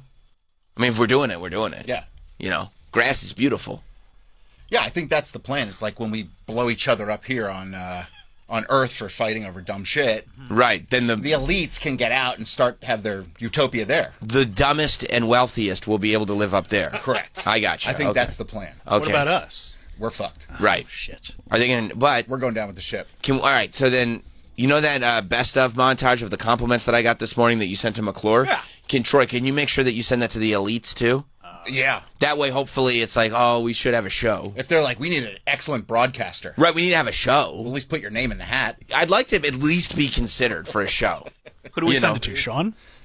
Probably Sean Duffy from the real world. You should send him all the compliments, though, that you've been giving him over the years. Yeah, and let him know. Like you're a big fan. I'm a big fan. Like OG fan. I put him top 3 real world graduates. I'm sure the Miz can help you. Miz must know Sean Duffy. Yeah. There's probably some kind of club that they all go to. They have a group text. Yeah, they have to. Yeah, that and like There were a lot of seasons of The Real World, so to be number 3, that's good. Yeah. That's massive. Yeah. And the only reason he's number 3, by the way, Heather is because B. we have a personal connection with Heather B. Well, and she's great. Yeah. You know, so, yeah, all right. So we have maybe life on Mars a very long time ago. Maybe. Your guess is as good as mine. We don't not have life on Mars. That should be the headline. Did you, by any chance, see they were shooting missiles at UFOs? Did you see that by any chance? No, I missed that. So they get them? No, it just ricocheted off. Damn. So they're still up there. Yeah.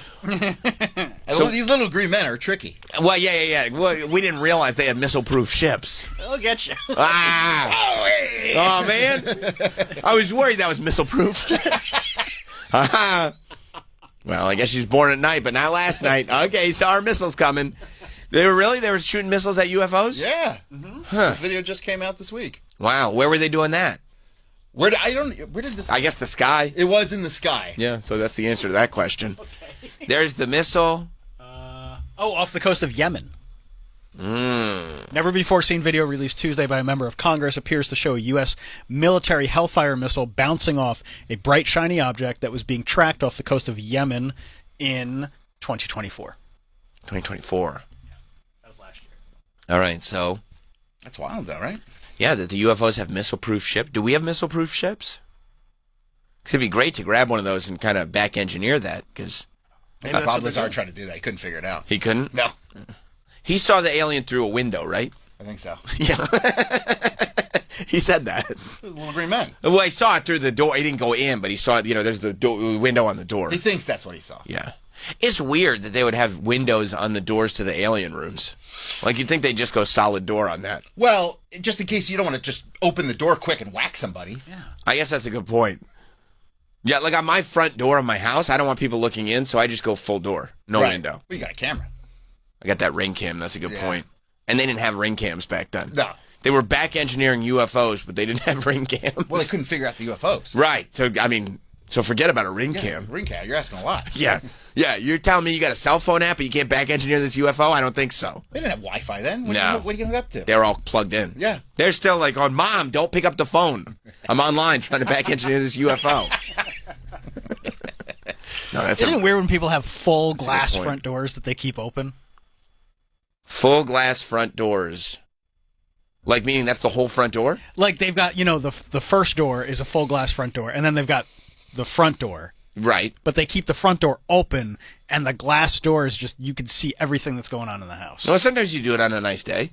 I think that's psychotic. And sometimes they put a screen in if it's a nice day. Well, you don't want people just looking at your you have a front window. A lot of people have big front windows. No. He doesn't know how people live outside of Staten I Island. know how people live outside of Staten Island. He grew up in New Jersey, though. You think that they have... I just think it's weird. In Staten Island, I'd keep my door shut and locked, too, to be fair. No, like, the door is locked, but, like, it's open. You let the sun come in. The dog sits right at the door, letting the sun beam down on her. We used to do that. We had a door like that, and we used to do that for Dexter. And some people don't live in shitty neighborhoods. It's not a shitty neighborhood thing. It's not a shitty neighborhood thing. It's that... How would you know? I wouldn't want everybody just, like, being able to walk by and look inside my house. Nobody cares about your house. But people have front windows, too, you can look in and see. And you got that nice piece of property. I do. People are looking into the Taft estate. Like, man, see what I'm watching. He's sitting pretty. Isn't that crazy? He's like... wow, NYPD Blue again. He goes like this. Sam, you should post all your intimate family details on social media. I didn't But the say last that. thing I want is a passerby looking in my screen door. I said, like, if you're on vacation for a day, what's he talking let us about? know about it. I let you know. After the fact. Yeah, on your socials. Yeah. On your socials. I was on vacation. Nice. It's nice to let people know. It's antisocial. It is. You don't want it. You don't want your socials just to be a billboard. Here's another of your wrestling stuff. clip. Yeah. No, I told my friends. That stings. That's not. I didn't mean it that way. That hurts like a hellfire missile. Yeah. I didn't mean it that way. That one hit me. I didn't hit it bounce off. And you're not missile proof? You don't have that UFO tech? Yeah, because I can look through my text messages from you, but I don't think I got one. No, you wouldn't have. In fact, I got less. Yeah. I was asking him all sorts of questions. Well, I wasn't talking to work people. You're checked out? Little. I was trying to enjoy myself, just talking to my friends. Group chat was a lot of just me and Hot Dog going back and forth. Sometimes it gets that way, right? It does. Yeah. Sam has left the chat. Yeah. Sometimes I tap out for a bit, let these guys handle it. I'm busy. All right, so we're inching closer. We're inching closer. UFO deflecting a Hellfire missile that was filmed by an MQ-9 drone on October 30th, 2024, just 11 months ago. Was shown in front of Congress for the first time. What did Congress say? Did they go like, yeah, big deal? They said, No, I don't know. Ask Sean about it. Ask Real World Sean about it. Yeah, the object remained intact and kept moving, raising urgent questions about technology beyond known military capabilities. Huh. At least it will tell you about. That's the other thing. A lot of these videos end up just being like military technology that they've been lying to us about. Journalist George Knapp says there are servers. What? Why are you laughing? Because George Knapp is like, isn't he the UFO guy? Yeah, probably. He's still a journalist. Yeah, I mean, but his beat is UFOs are real. Okay, somebody's got to take that beat. That's not a beat. That's already, you already have the answer. George Knapp is the UFO guy, right? Yeah. Sam's just like, because Travis said journalist George Knapp said. I'm reading the article. And it's a UFO story. And I go, what do you think he's going to say? That'd be like saying journalist Mick West said it's probably not a UFO. Like, yeah, I know he said that. Well, that's why they have him there, because he's giving his side and like what he knows. Yeah. Right. Journalist George Knapp said that there are servers where there's whole banks of these kinds of videos that Congress has not been allowed to see. Oh. I didn't know that. Now you do, thanks to George Knapp. Thanks to George Knapp. Yeah. Shit on George Knapp. What did Mick West say? It's bullshit. Did he? No, I don't know. Shock, right? I'm just taking a guess. I'm sure if you went to his page, you'd be like, well, it's camera flare. Representatives testified that no U.S. technology is capable of surviving such a strike. And if there's one people that won't lie to us, it's the U.S. It's government. U.S. representatives. Yeah. That's right. That's right. I trust all of them on both sides. I do too. Even when they contradict each other. They're the best of us. Benny and PA? Salutations, boy! Salutations, Benny. So, yes. Well, I think I figured I'll understand why Travis doesn't like to have his door open. Not only because he lives on the island, but also because he doesn't want the neighbor seeing all the empty liquor bottles. Oh, yeah, that's from the true. night before. That's true. And, and how do you do it, Travis? Do you take your recycling for all them bottles, like, to behind a store somewhere and throw it in their recycling bin? No, I go to the coin place and I get my 5 cents. Smart. Because let me tell you something. I don't know if you've been in neighborhoods where, like, there will be people who enter the neighborhood on recycling day to go through everybody's trash cans to get all their I have a little lady. Yeah. A little Chinese lady. She's like this big. You should tell her where Travis lives. She'll make a never mint. had. Yeah. A mint. She's got a clean house. Oh, yeah. She'll become the elite. They work hard, man. I know. Bro, I honestly respect the hustle. Never bothers me. This woman's probably, I'm not shitting you not, probably 110 years old. And she's just got big, giant, clear plastic bags? And on like a stick. Yeah. And then she has like the bag here, bag over there. And she'll sneak in, and I've tried to talk to her before, like, hey, you don't live here? Who said you could come in? And she's just like, You say that to her? Yeah, of course. Don't narc her out, bro. No, I know. She's trying to make a living. She's like, and just kind of says something. I'm like, all right, go ahead. Go ahead. You're harmless. Enjoy yourself. Yeah. What are you taking cans? That's a lot of work for a little money. It is. The return is need not it. great. No, but they need. I respect the hustle. Me too. Yeah. You can't knock the hustle. No. Does that mean I can come over and rummage through your recycling? Yeah, as long as you don't come in the house, yes. You saw me on your ring cam. Travis is out there. He's looking through the recycling. Maybe I should have a talk with McClure. This doesn't seem right. Times are tough, man. No, I know they're tough. But they're about to get a lot better. Oh. America 250's coming up. Yeah. And we have confirmed we're getting our UFC White House show. Because there were some things that they said, like apparently the UFC Octagon weighs like a crazy amount. Really? Like it's an insane, which I guess makes sense because you don't want these two giant men getting thrown into the side and then the whole thing shifts or tips over. Right. So the base is like, I mean, it's like tons. It's very, very heavy. So they had to figure out, like, they said it was in doubt for a moment because they had to figure out, like, what spot on the White House lawn can take that kind of weight. But I guess they found it because as of a couple days ago, they confirmed that as part of America 250, which it feels like this is just where we're beginning. So, well, I think it's going to be huge. It says the UFC cage match is going to be on the White House lawn. There's going to be an octagon cage on the South lawn. There's going to be a full fight card. There's going to be weigh-ins at the Lincoln Memorial. That's sick. That's so sick. Jumbo screens on Ellipse. What's Ellipse? What is that? Don't know. Another part of the White House, I'm sure. And possible, no, Oval Office walkout. Oh, jeez. I mean, I still don't understand how they're going to logistically do this. Well, you're not going to be able to take part in this then. I don't want to. Yeah. Yeah.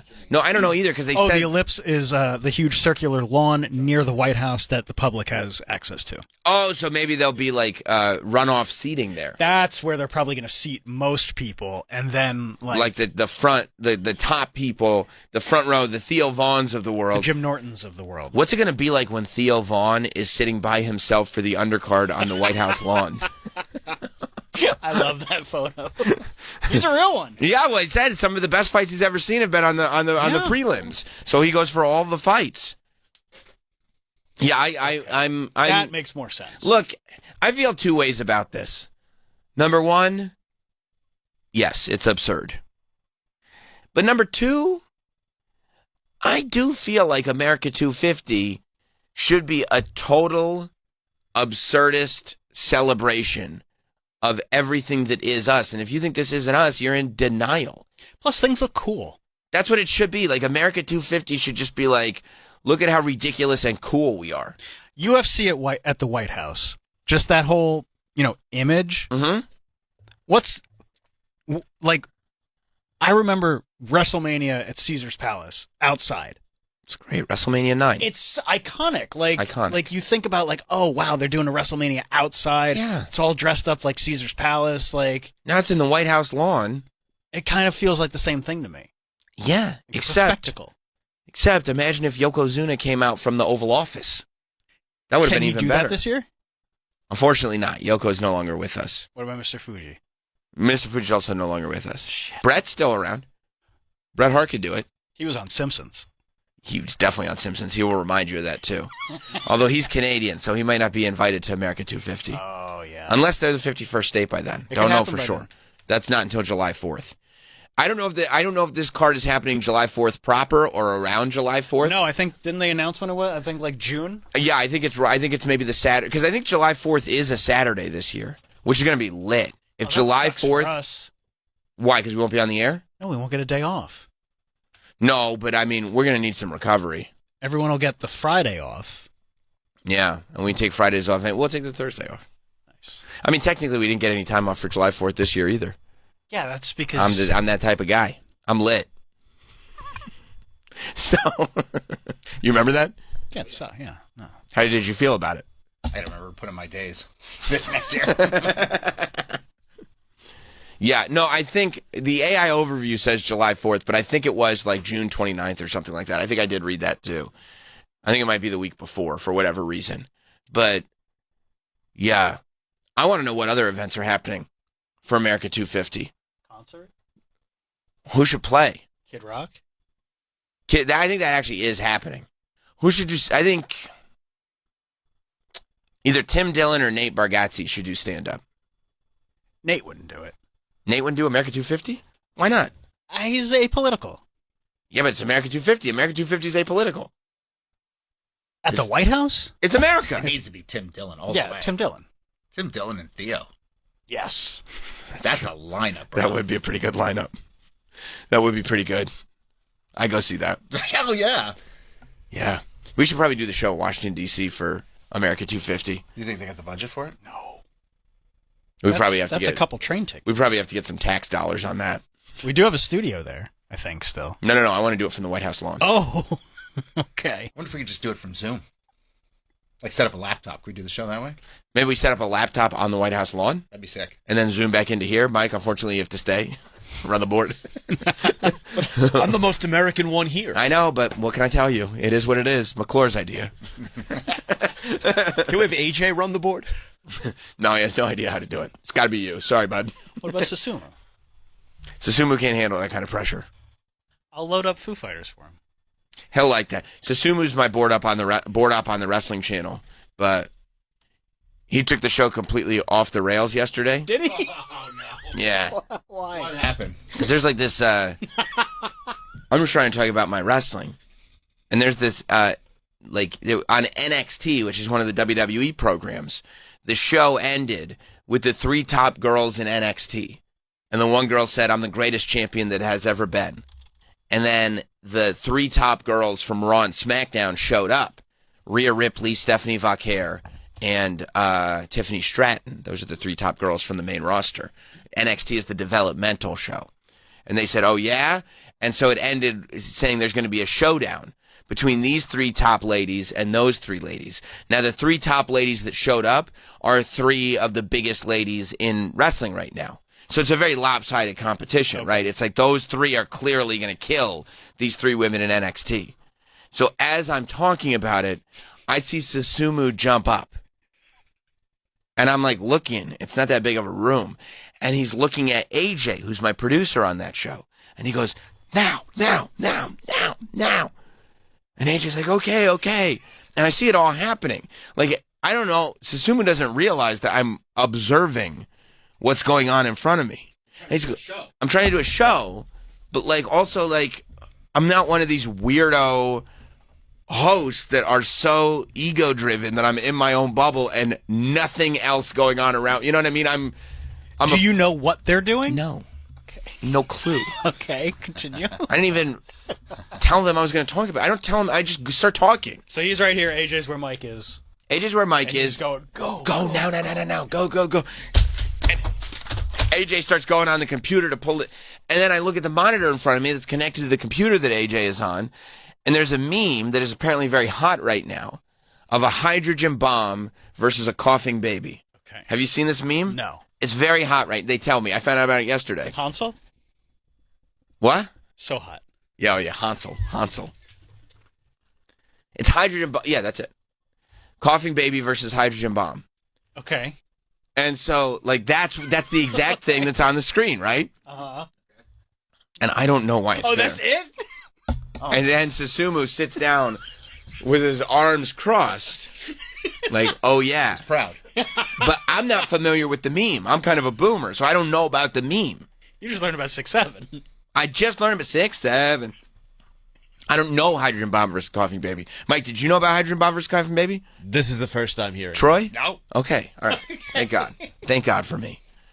So in the middle, I'm going, and Susumu's sitting there like this, and AJ's looking at me because AJ knows me a little better than Susumu, and AJ's looking at me going waiting to see how I'm going to react. He's not as sold on this bit, whatever it is, as Susumu is. He's like, okay, I'm doing this because Susumu told me, but also I think his gut is if it goes south, Sam will blame Susumu, not me. Hopefully, fingers crossed. So I'm putting it up because Susumu told me. Now, AJ does outrank Susumu. Yeah. So I don't know why he took the order, but he took the order regardless.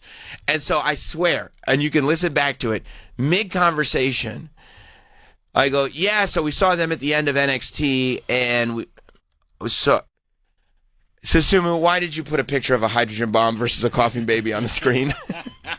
I swear to God, I looked at it, and I thought it was just the desktop that was left by another show because it was just black in the background. I thought it was just so I go why was there all that commotion? And then just this thing, did something fail on the computer? I go, what was that commotion I just saw, Susumu? Yeah. And he goes, well, because, the NXT women are the coughing baby and the other women are the hydrogen bomb. It's very one-sided. And I was like, so you're saying that those women versus the NXT women are like a hydrogen bomb versus a coughing baby? And he just... Oh, my God. Yeah. I was like, okay, I guess you could make that comparison. And then he was like, I'm surprised you haven't seen this meme before. And I was like, well, I haven't. So... But if you're telling me it's a meme, yeah, I go, I don't know if it's that. And I don't even know how to go with the joke because I don't know what the meme is. Yeah. So I go that feels a little harsh on the NXT women. I don't know if I said maybe they're like some sticks of dynamite or something. I don't think they're as harmless as a coughing baby is as compared to a hydrogen bomb. A hydrogen bomb is about as powerful a weapon as you could possibly get. But you think coughing baby, Susumu? And he's giggling. He said, yeah, that's what I think. I was like, all right. You're in the middle of a hot take. I was trying to develop. Sometimes, like, and you know how I operate. Sometimes I know that there's something there. So I start talking because my brain opens up within the conversation. Yeah. Like, I can feel that there's something there. So I'm going to talk it out because I know it'll be unlocked as I talk. Mm-hmm. And so as I'm in the process of unlocking what I know is there, I see a picture of a hydrogen bomb versus a coughing baby, and Susumu with his arms folded, like he's really accomplished something, and AJ looking at me going like, I don't know how this is going to go, but let's see. And I go, why is there a picture of a hydrogen bomb versus a coughing baby? I don't know why this is there, but Susumu was pretty confident. And then a caller calls up, and he goes, I'm surprised you haven't seen that meme before, Sam. I have seen that meme around. I mean, I guess you could make the comparison. That's as strong as his endorsement of this bit was. And Susumu starts pumping his arms in the air like, yes, I did it. I'm successful. He was proud. And then I had to stop again to go like, hang on, caller. I want you to know that lukewarm, flaccid endorsement of what we just said has caused Susumu to jump up and down like he's Rocky Balboa. Like, he thinks this is a real victory for him. I feel like you were just being polite. And the caller, I believe, confirmed that he was indeed just being polite. But Susumu was grinning ear to ear because he had really pulled off. Yeah, he'd really pulled off this great. And then AJ informed me, you know, the show starts at noon. This conversation happened, I mean, probably 1:30 p.m. Eastern. Like, it was deep into the show, and, you know, AJ informed me that 10 minutes before the show, he had this image on standby. That Susumu, 10 minutes before the show even started, he had gone to AJ and said, should Sam bring up the end of last night's NXT, you have to make sure that this image gets shown to him. And AJ was just like, okay. AJ said, okay. AJ's got to crack some skulls. And then, but that's why. And then AJ was like, I don't know if this is an appropriate time to put up this image. But Susumu started shouting, now, do it, now. Go time. Forgot about. Now. I mean, that's what it was. It was actually vocalized? Yeah, there was so much commotion going on over there. It's an audio medium. Well, yeah, it was. The mic was off, and it was like a heavy whisper where I could hear it. And I'm sure you could hear commotion in the background. And it is an audio medium. Which brings even more. Good point, Mike. I mean, it's a great point because people forget. Not only can they hear a heavy whisper, but they can't see the image of the hydrogen bomb and the coughing baby. I hope you're planning on clipping this out because I want to see this. You do? I want to see the visual of this, yes. Plus, you could put the image of the hydrogen bomb and the coughing baby in the clip. On the video. Yeah. All right. That sounds like a train wreck, but I think that could amount to some gold. I'm glad you said, because I flick switches in my brain all the time. And because you're in the middle of it. Right. And when I'm doing the wrestling show, it's like, okay, what's hot and topical for a wrestling audience? Sure. So I don't even think, but now you tell me, no, I'd like to see a clip of this. Yeah. And people love funny sometimes. This can just be, Funny as money. Yeah, funny as money. Good point. Yeah. Okay, I'm going to have AJ make a clip of this then. Good. And I'll do that for you guys, because I want to see it. Yeah. You do? Because the way you explained it's hysterical. Because you guys will also see it in my face, like... Okay. Like what? And we'll be able to see Susumu, right? Yeah, I think that other camera's on. Yeah. Hopefully. Okay, good. Yeah. John in Michigan. What's up, John? Samuel, how are you, sir? I'm good. I found out about the hydrogen baby and the coughing bomb, so I'm pretty good. So I have a quick question. I apologize if I'm off topic, but my dear sweet lady went and bought a 6'3" Art the Clown animatronic for Halloween, and she had me set it up on September 5th. What is the proper time to set up Halloween decorations? Honestly, for me, and I don't do it, I just don't have the time. Like, I would like to retire and become the elaborate Halloween decorations guy in the neighborhood. Like, that sounds like a real goal for me. I just never have time to do it. But I honestly feel like when people start doing it at Labor Day, I like it. I get excited. Really? I do. I like it. No. I like early decorations, though. I'm not one of these people that go, it's not time yet. October 1st.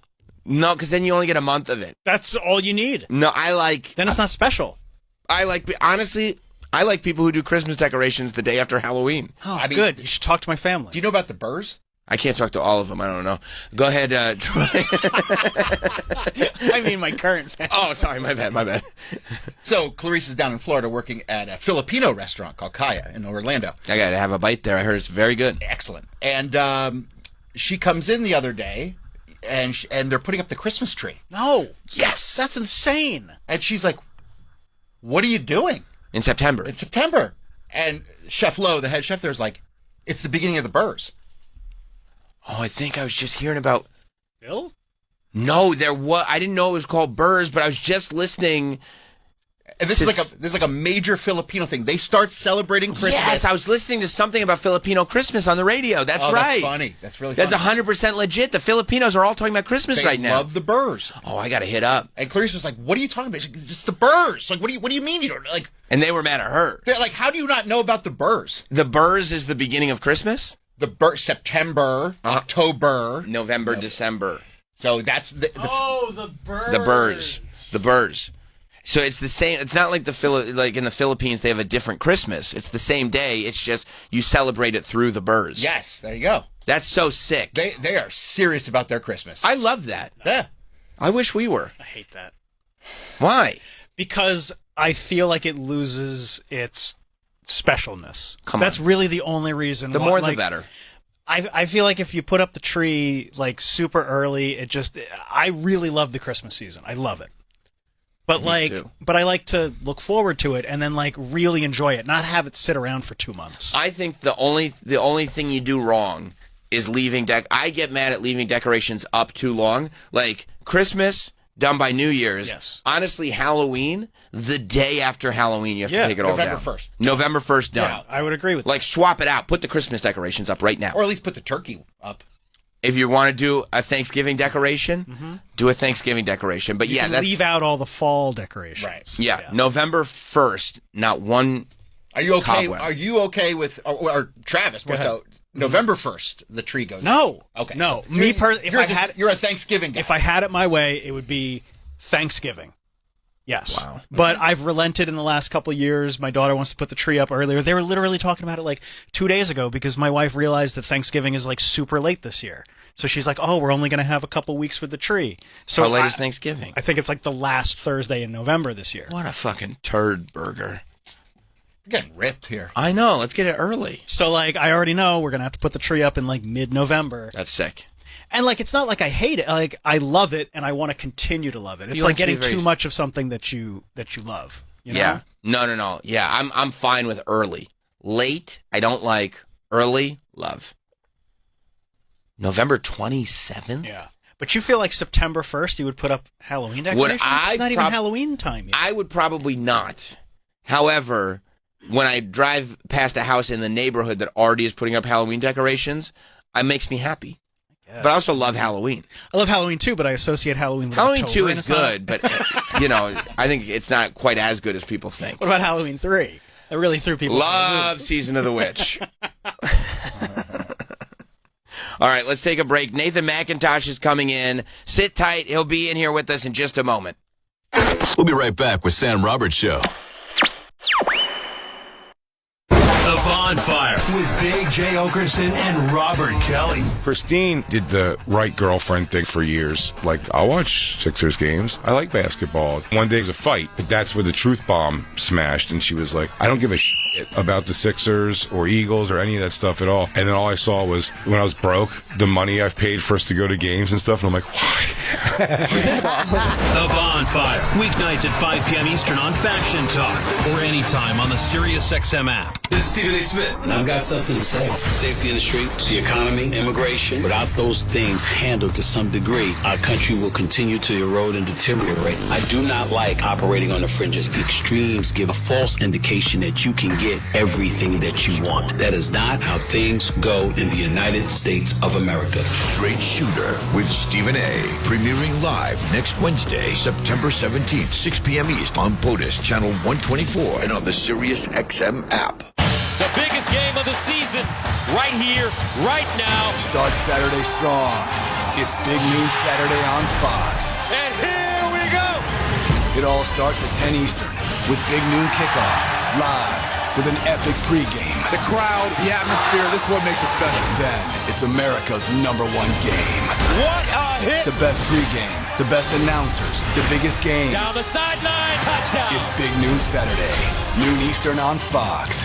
Hi, I'm Chuck McDowell, and I'm here to help you cancel those outrageous cell phone bills. Ever sign up for one of those too-good-to-be-true phone deals? 1 minute you're feeling great, then suddenly you're paying over $1,000 a year. Crazy, right?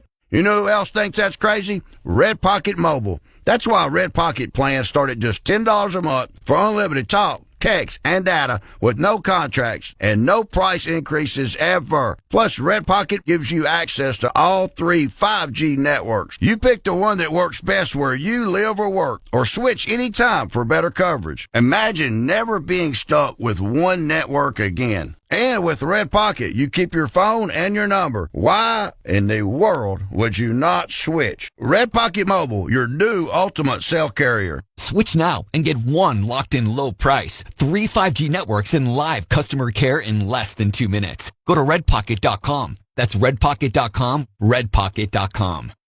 This episode is sponsored by BetterHelp. Look, we all have people that we go to when we want to discuss the problems going on in our lives, whatever issues that we're facing, whether that's the group text, whether that's friends at work. A lot of them aren't even listening. A lot of them are so concerned with their own issues, they're not paying attention to you. They're just smiling and nodding. That doesn't help. If I were you, I'd go to BetterHelp. BetterHelp therapists work according to a strict code of conduct, and they're fully licensed in the U.S., fully online, and you can pause your subscription whenever you need to. You can switch therapists anytime, no extra cost. With over 30,000 therapists, BetterHelp is the world's largest online therapy platform, having served over 5 million people globally. As the largest online therapy provider in the world, BetterHelp can provide access to mental health professionals with a diverse variety of expertise. Find the one with BetterHelp. Our listeners get 10% off their first month at BetterHelp.com/Teft. That's BetterHelp.com/TEFFT. A new NFL season means a fresh start and fresh styles. At NFLShop.com, you'll find the latest jerseys, hats, and sideline gear to rep your team all season long. From rookies making their debut to legends, NFLShop.com has it all. Score exclusive styles you won't find anywhere else and show up ready for every kickoff and big play. Fan like a pro and shop now at NFLShop.com. Hey, Metallica family. This is James. It's Lars. This is Kirk. It's Robert. It really means a lot to have our own channel here on Sirius XM. For us to be able to have a platform to share the music that we love, the music that we create, the music that inspires us. The most Metallica anywhere. Maximum Metallica. Do you want heaven? Channel 42 and the Sirius XM app. On right now. See website for details. BillsHappen.com is not a lender. It does not make credit decisions. Must be 18 years old. Not available in all states. Honey, everything is so expensive, and our bills are piling up. You're telling me credit cards are maxed out, rent is due, and the car payment's right around the corner? We need some extra cash. We should do what my friend from work did. She went to BillsHappen.com and got the money she needed the next day. Our credit is not great. Are you sure that would work for us? BillsHappen.com is one of the largest personal loan networks. They can help people with all credit types get up to $5,000. Sounds like it's going to be a hassle. My friend said it was super easy. She did it right from her phone during her lunch break. If you have a regular source of income, you can be approved for a loan for up to $5,000, and your cash can hit your bank account the next day. BillsHappen.com's lenders have millions of dollars to lend, regardless of your credit history. Guess what? I went to BillsHappen.com, and we're getting our money tomorrow. Wow, that's fast. Problem solved. If you need extra cash, go to BillsHappen.com. That's BillsHappen.com. BillsHappen.com. Imagine feeling younger, sharper, full of energy. At Bespoke Biologics, we're using stem cells to fight the aging process. And patients like Dr. Belinda Torres from Ohio are loving the results. The energy I feel, I'm just hopping out of bed and I'm waking up earlier, and not just waking up earlier, but waking up refreshed and ready to go for the day. The medical team at Bespoke Biologics uses a proprietary line of stem cells to treat a variety of health conditions, from heart disease to Alzheimer's. But they're also treating people who just want to look and feel younger. I'm able to focus more, able to read longer, and really not have to reread things. I'm falling asleep earlier, which I've never even done with all the sleeping aids I've tried. Ready to explore what's possible for you? Schedule your introductory call at BespokeStemCell.com. I highly recommend everyone to go through this wonderful experience at Bespoke Biologics. Really, it's like life-changing. BespokeStemCell.com. That's BespokeStemCell.com. These statements have not been evaluated by the FDA. Paid non-attorney spokesman. An important message for victims of asbestos exposure, even if you smoked. If you or a loved one were diagnosed with mesothelioma or lung cancer from exposure to asbestos, call the Victims Justice Group now. You may be entitled to a portion of the $30 billion in court-ordered trust fund money that has been set aside for mesothelioma or lung cancer patients and their families. Asbestos can be found at job sites and factories, and many workers were unknowingly exposed to dangerous asbestos fibers from the 1950s through the 1980s. The attorneys and staff working with the Victims Justice Group have decades of experience and fully understand the complexities of filing a claim to get you the maximum payment for your pain and suffering. If you or someone you love was diagnosed with mesothelioma or lung cancer, even if you smoked, call now for a free consultation and get the help and financial compensation you deserve. Call our asbestos exposure helpline now at 1-800-336-5078. That's 1-800-336-5078.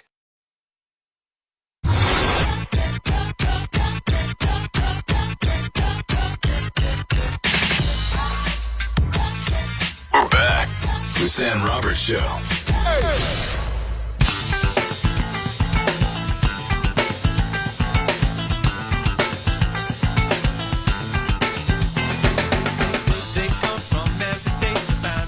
Welcome back. Sam Roberts Show. Nathan McIntosh is in the building. Nathan will be performing at the Campbellton Awesome Festival. That's what it says on this paper. That is, yeah, that's a place that I will be. That's so funny that that's the one that gets said. In Campbellton, New Brunswick, Canada, next Friday. Yep. He's featured on the new season of Nateland Presents The Showcase, available on the Nateland YouTube channel. And his latest special, Down with Tech, is available on his YouTube channel, Nathan McIntosh. I can't believe it's called the Awesome Festival. You know what's funny? You just let me know that it's called the Awesome Festival. The Campbellton Awesome Festival. So it's not like it's awesome by Campbellton standards. Yeah, I was going to say it must be the first thing they've ever done, you know? Like at the first festival ever, somebody was like, this is awesome. I'm assuming this is the first festival they've ever put together in Campbellton. Right. So it is awesome. It's awesome It's that there's pretty awesome. a festival. Yeah, it's pretty awesome. I've been to a lot of parts of the Maritimes, never Campbellton, and I can't wait for the awesomeness. You know, Yeah. I'm honestly shocked already just thinking about it. I think it's going to be pretty awesome. Awesome. I think so too. I Yeah. really do. Now you're a big pro Canada individual. I mean, that's where I'm from. Yeah. Right, What right. is this? Where are we going with this? We're going Why are we going to ask me highly what the- politically charged. Please. Yeah. Yeah, we're going to I'm have a big Canada individual, yeah. But so you'd say you're against the 51st state talk. That has to be what we're doing. No, this is bigger than that. Wow. This is bigger than that, okay? Because something that we've been doing for, I want to say the last couple weeks, but I think it's been months now, is we've been constructing a tournament of the best alt-rock one-hit wonders of the 90s. Okay. And part of that exercise was going to the calls. We'd say this band, this song, blah, blah, blah. And people would call up and say, no, they had more than one hit because of this, because of that, because of this, because of that. And one of the most highly debated groups was the Crash Test Dummies. Yeah. Canadian group. Mm-hmm. Okay? And in this room, we vehemently said this is far and away a one-hit wonder. But every Canadian said, no. They have many, many hits. What are they? Can you tell me what they are again right now? They're a band. Yeah, no, the band, I know that they're a band. Right. Also, I'm just saying what the songs were. Sure. And that's the one you're saying That's is the their song. number one, yeah. But then people started calling up saying, what about the ballad of, this ballad of Peter something or other was a big one that they said. Yeah, well... The Ballad of Peter Pumpkinhead. Right. And so, but this is all to say, as we said, not only are these not hits, but your government And Nathan, I say that to you too. Your government. My government.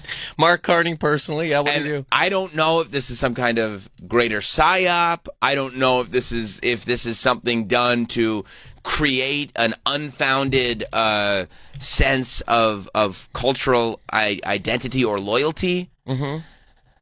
But in Canada, you guys have to play Canadian artists on the radio. Yes. And what it's done is it's made Canadians feel like they've done more to export entertainment than they actually have. Because if you don't leave Canada, you don't realize nobody plays these songs on the radio except for you guys. The only reason you're doing it is because they're Canadian. Well, a little bit of that. Some of it's good. I mean, the Ballad of Peter Pumpkinhead, we used to do that. That was our Pledge of Allegiance. Okay. We that used makes to a lot of stand, sense. Yeah, they used to wave the flag in the morning, and we had to drink a big, tall glass of maple syrup and, and sing that. And we had to finish them both at the same time. Wow. It's tough. But and you're gargling at that point. Gargling, you're choking, you're dying. Sure. Only the strongest. Only the strongest survive. That's why everybody in Canada's big necks, thick, slap shots. Yeah, lumberjacks. Yes. Yeah. Except me, I'm the only one. Well, you came over here. I failed the test. Sure. I lost a lot of body fat percentage when I crossed the border.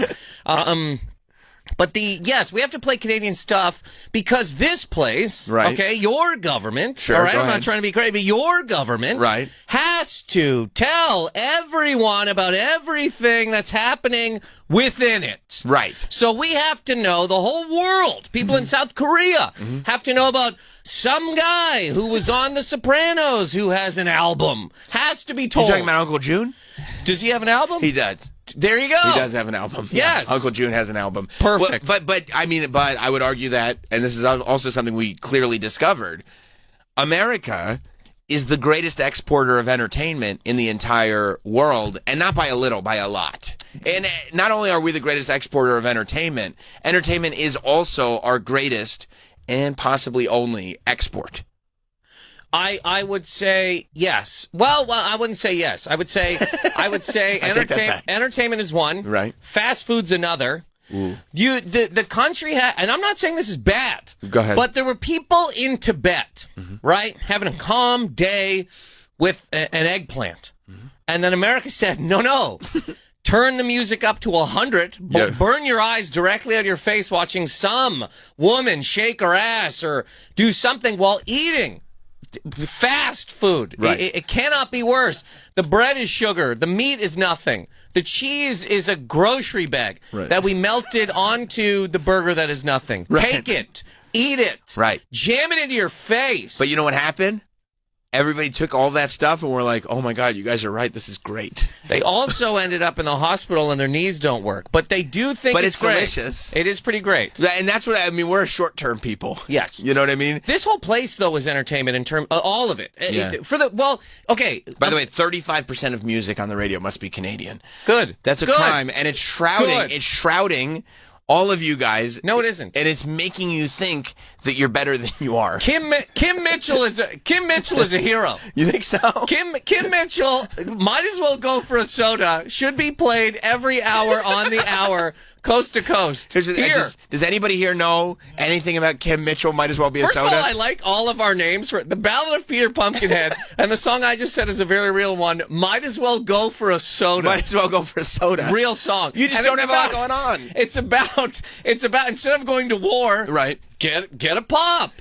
Go to the vending machine and get a can of Coke. Honestly, Mitchell, yep. It is a better philosophy than we have. I don't know why he went for soda, though. I'm assuming he's singing it at Americans because we don't say soda. We say pop. So I'm guessing he's looking at you guys or somebody in the world, and he's going, just, buddy, sit down and get a soda. It's probably us because there's two things that we love, war and soda. Yeah. So it probably is directed right to us. And entertainment, and war becomes entertainment. But either way, this place, can I also say, did anybody bring this up? I don't think, he didn't make it personally. I'm going to say that he did. Maybe the best one-hit wonder from Canada, Bret Hart. From the 90s, I mean, the old man only had one song. Right. I don't think that he literally put it together, but I'd like to think that he did. Bret the Hitman Hart? Yeah, he made that song. Which song is his that? Theme song. That's his. So you're saying I'm saying he put it together, yes. Right, there's no vocals to it. Doesn't need them. Just the guitar riff. You know exactly what it is. You know what's happening. Yeah. I didn't realize that you credited pro wrestlers' theme music with the wrestler. Like, the wrestler composes their own music. They have to. Right. That's what makes it there. Yeah, well, back in the at Hard House, when Stu was down there, wrenching on a guy's neck or whatever, he would scream into their ear, make your own theme song. Right. Get some trunks. That's the old school way of doing it. 100%. Yeah. So you'd be out there on the road with a Wendy's cup, just banging away with some straws, trying to get a beat going. Sure. And Brett learned he made that in Lethbridge. Are you a big wrestling guy, or is Bret Hart one of the things that they force feed you in Canada because it's like we have to have some kind of nationalistic pride? Bret Hart goes to every company every day and wow. Yeah, across the entire country. It's crazy. What? No, I mean only Bret can do that. Thank God there's time changes. Sure. I used to be a pretty big wrestling fan. I also met Bret Hart one time. Very quickly, my friend. So I was in Calgary. My friend is a huge Bret Hart fan. He's like, "We got to go to Hart House." I go, "Great." We went to this place called Humpty's. It's this like little breakfast place, diner thing. And we're sitting in there before we go to the Hart House. I look over. I go, "Buddy, that's Bret Hart." Bret Hart was in there, giant man sitting with a smaller man. Mm-hmm. So we went over and talked to him. We're like, "Hey, man, we were just going to go to Hart House," and he's like, "Heard of it?" And then we got a picture with him, and that's he was a nice guy, though. Very nice man. Canadian. Well, two Canadians mean, what's he going to do? Right. Let's hear a little Kim Mitchell. Oh, I can't wait for that. Go for Soda. I've never even heard of this song. But this is, and again, this is what the Canadians are convinced is a great global hit. These girls don't have anything to do with us, man. Give me that. Oh, yeah. It already kind of sounds a little Canadian. Come on. What? If there's one thing I could do for Canada today, it's this. Yeah, this is... I want it. DM me, Kim Mitchell. It's insanity. This is nuts. See, this Wait is... a second. What was any of that? I don't know. I want it mine. I'll tell you though, man. This makes me wanna get up. This makes me wanna go be Canadian. Look at that little duck walk. No, but I would say that there are songs that just simply don't deserve to be hits based on quality of song. Do you not think, though, that this could have been the theme for like a weird 80s movie about a vending machine that comes to life? I love that idea. Like Short Circuit, but it's a vending machine that it grows little arms. And vending machine culture in the 80s was massive. Huge. They loved it. You're at the mall. Right. Big hair. Right. Thirsty. Canadian. I'm in a Canadian mall. Right. Denim on denim. Oh, yeah. Hair's denim. Right. And I'm thirsty. Yeah. I go right to the vending machine, which starts singing this at me. Right. And it's alive. Yeah. It's like you're just saying, I'm thirsty. And all of a sudden, and you go, you know what? That vending machine is right. And I'm going to say the word that we don't even use in this country. That's how thirsty I am.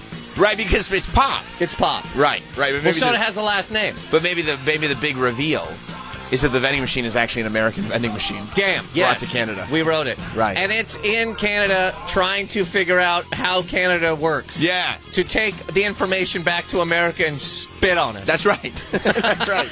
And tell everybody why this is the best place. There's no better place. I mean, I love this because there are Canadians listening to this right now going, finally. And there are Americans listening to this going, what are they talking about? I'm here for the Canadians. and you're welcome. I've never seen this video before. This is like... It's crazy. They're in the fridge performing. Fridge is very... might as well go for a soda. Might as well go for... You might as well. Nobody dies. You know that? Yeah, no, I get that. And that kid's got an afro. This is great. It's better. It's better. I mean, but this is why you can't... He has other songs, though, I will say. He has other hits. I don't believe it. Patio Lanterns? Look, I'm not interested. I'm just a might as well go for a soda guy. And now he's drinking a soda. Yeah! Crack it open! He went for the orange. Just the orange can. The orange soda can. Unlabeled. That's right. That's right. You can tell it's orange because the can is orange. Never seen this video in my life, but I have heard this song a million times. But that's the dangers of having national... Pride? No. What kind of? Having national quotas on the radio. Do you know why? You know why that is, though? No. Legitimately, it's basically because, again, this place is so strong, and we're all dehydrated and malnourished from the food and entertainment that's brought to us from here. You think about it. You get up every day. Not you, but just somebody. One. Yeah. What? One. You get up at 1. No. One gets up. One. A human I get gets up later than 1 I've a.m. never seen credits in a music video, and that's awesome. Well, because a lot of people would watch this music video going like, who do I give credit to on this Hall one? Train. It's full credits, too. I mean, there's special effects. There's the best. Hall Train. The best boy is on here. Whoever handed the soda to the man. Soda Flex special effect. So okay, you one gets up. You reach for a breakfast Baconator. Oh yeah, that right. Good. Double cheese, super eggs, none of it real. You also pick up your phone and you're eating. Your eyes are eating trash and your body is eating trash. Right. You're malnourished. You're drunk. You barely know what's going on. Right, and you're furious at what you're eating. So furious, you don't even know why you're angry. Right. You haven't drank water in years. You can't understand why every time somebody even says hello to you, you want to literally run them down in your car. That's right. You don't know why. Right. As a matter of fact, it's almost like your fury bank is open when you wake up. Yeah. So you have to just, whatever's on your phone has to fill the fury before you start the day. It's pure fast food at both ends. Right. And if McDonald's could promote fast food through the ass, like, you know how people do like butt chugging? Yeah. If there was a way that McDonald's could promote Happy Meal anally. That's right. People would do it. Like you, a boof. You boof your Happy Meal. Boofing Happy Meals. So 3 ways. You're broken, you're dead. If Canada didn't every once in a while go, hey, guys, seriously, listen to yourselves, then we would constantly just be, covered by this place. I see. So it almost has to be like, we can't do what they've done to themselves. We have to remember we're different. Well, not only that, it's so strong and loud that if we didn't do something, we'd have nothing. We would have nothing. Kim Mitchell will be working at a Canadian Tire. He would have been rotating bolts. Right. Boofing Happy Meals. Jamming them directly into his ass. And just shoving phones in his face. Yes. Yeah. And that's how you avoid it. Yes. I see. By the government stepping in and going, guys, please. Seriously. We make stuff here. Right. We have a whole documentary about a great man who's from our place. Coming out soon. Which documentary? John Candy. That's right. And the Degrassi documentary's coming out soon too. Were you a Degrassi fan? Huge. Really? Yeah. So I was not. Big time. Yeah. Yeah. All of them? New Generation, the whole deal? Mainly just New Generation. Hilarious. Okay. Yeah. I had aged out a little bit, but I didn't let that stop me. When you're in your 20s watching Teen Nick, you're close enough. I've seen like 1 or 2 episodes. I was never really my... It's great. I believe you. It's great. I'm excited to watch the John Candy documentary. And, Rick Moranis, too. Yeah, I remember a couple of years ago when he was slammed in the face here in And New it was York. the one time we finally said, all right, enough is enough. It's too much. And then nothing changed. When does the violence stop?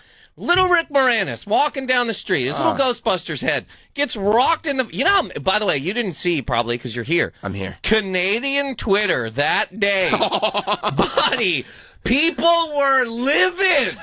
People were ready to find this guy and honest to God extradite him to our country and just tear him apart. Just leave him hanging in the streets like a dictatorship's been overrun. Mussolini, yes. People were like, how do you... You haven't seen Rick Moranis in 25 years. Right. He finally comes out of the house to get his kids more milk or whatever. Right. Rocked in the face. Canadian Twitter was just... Because you got to believe that Rick Moranis was probably like, this is why I don't come out. This is why I don't come out. This is why I stopped making movies to be with my family. Then I made a country album. Then I was like, I'm done with all this shit. I did it. Yeah. But I need to go get... I'm going for a soda. He leaves his house to get a soda and gets punched in the face. Right. He's getting furious over what he's seeing on TV. He's like, you know what? Might as well go for a soda. And he forgot. You're not in Canada, buddy. You're in New York. Yeah, you go for a soda, expect a punch in the face from a stranger. No reason. They're the only two on the street. Right. And it's like, of anybody, even if you're like, you know what, I need to go out and punch a stranger in the face. Ah, shit, that's Rick Moranis. Can't do it. He's the only one I wouldn't have done it. Nobody knows. I'm not to be, but anybody that's like under 30 would have no idea who Rick Moranis is. I mean, you're probably right. How would you know? You weren't here. You missed it. Yeah, because you're not going back and saying, like, Honey, I Shrunk the Kids. Great movie, but no. Blew Up the Kid is even pretty good. Yeah, it is. But Shrunk the Kids is great. It's the best. It's a good time. It's the best, but... Yeah, and Ghostbusters. The run that Rick Moranis had. Little Monsters. Yeah. Yeah, I did see the trailer for the John Candy doc. It looks amazing. Yeah. Amazing. Yeah. And if this man wasn't able to listen to something from Canada, right? He would have had a big jean jacket with his name on the back. He would have become he would have had huge. He would have got fake tits, big ass. You think so? 100%. Right. He would have went full American. And then you know what would have been really a shame? He would have died young. Yeah. And you'd hate that. Younger. 1 year. Oh, yeah, one right. year 1 younger. year younger. 1 year younger. Yeah, he just wouldn't have made that one last movie that nobody remembers. What's the was it the one with what movie was it? I don't know, Southland Tales or something like that. Southland Tales. His last movie, he was like he had a Davy Crockett hat on. Yeah, I keep thinking of that. Isn't it him and not Matthew Perry? It's him and Matthew Perry. No, is that the movie I'm thinking of? No, but that's somebody else. Didn't they do like an adventure thing? No, Chris Farley Canadian is Matthew. Bacon. Okay, Canadian Bacon was his last one. That was his last movie. Yeah, do you know that Chris Wagons East was before? Do you know Wagons East is the movie that I was thinking of, by the way. Wagons East, and the movie that you're thinking of was Chris Farley and Matthew Perry. Yes, and that was when I believe that the plot of that movie was that they were trying to discover America, like they were trying to explore America before the other two did. Almost Heroes. Almost Heroes. Yeah. That was Chris Farley's last movie. Okay. And Chris Farley is like a slightly more modern day John Candy, I suppose. Sure. Do you know America's John Candy? Do you know the story of not the story, the plot behind Canadian Bacon? No. The American president is losing. Okay? So he's like, oh, what are we going to do? We got to blame somebody. They blame Canada. You're kidding me. I can't be. Why would I? You wouldn't. I couldn't. You wouldn't. That is 100% what that is. Wow. But that never played out in real life. No. Which is good. That's because we keep winning. You won't stop. Look around. Won't stop. Sick of it. Even the ones you don't win, you win. When I saw the license plate in Maryland, that's like War of 1812, and it's like a whole thing. It's like I'm looking at it like you lost that one. Bad. Yeah. The White House was burned to the ground. Well, I don't remember, every little thing that happens. I remember tits, McDonald's, right, ass, and we're good at wars.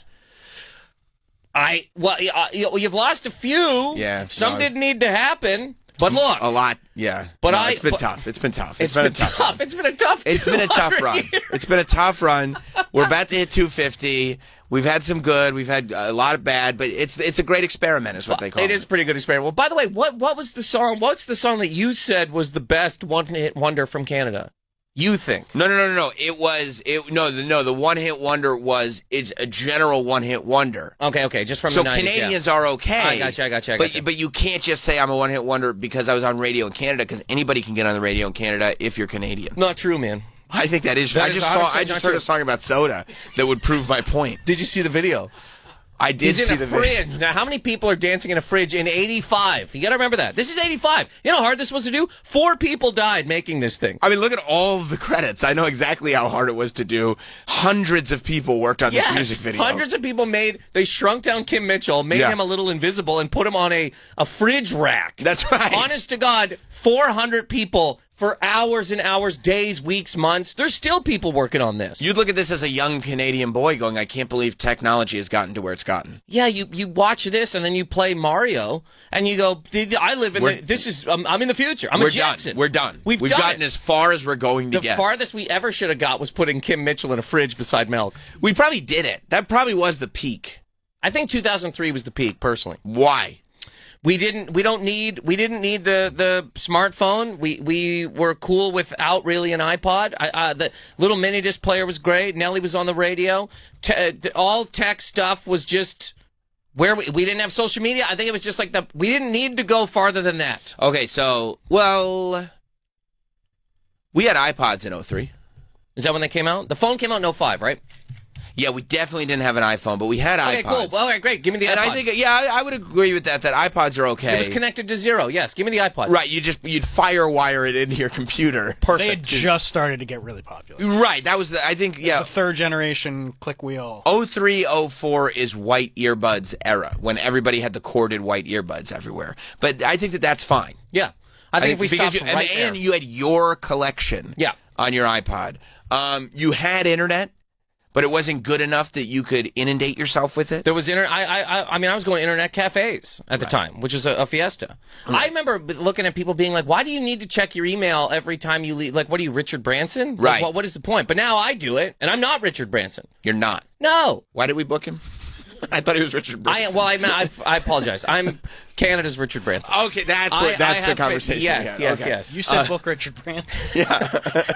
Yeah, Richard Branson. Good to Canadian's see you. Richard Branson. Canadian, yeah, which Kevin O'Leary would be furious with. Kevin O'Leary would be pissed. He'd be pissed to hear that. But yeah, I think in 03, you probably had the T-Mobile Sidekick. Sure. But I think Blackberries, which didn't a Canadian invent the Blackberry? 3M, and Waterloo. Yeah, and so were Blackberries around in 03, maybe on a very low corporate level? I think so, corporate level. You know? If you owned a building and threw hot coffee in your worker's face, you had a Blackberry. Yeah. But a normal day-to-day person did not have a Blackberry yet. Probably not, no. 2003 phones were dominated by the Nokia 1100, the Nokia 6600. Nokia, great year for Nokia. Nokia's on board with you. Motorola Razr. Oh, I had a Razr. Yeah. And the early BlackBerry. Right, so the early public consumption. Right, that was like Wall Street douches. Yeah.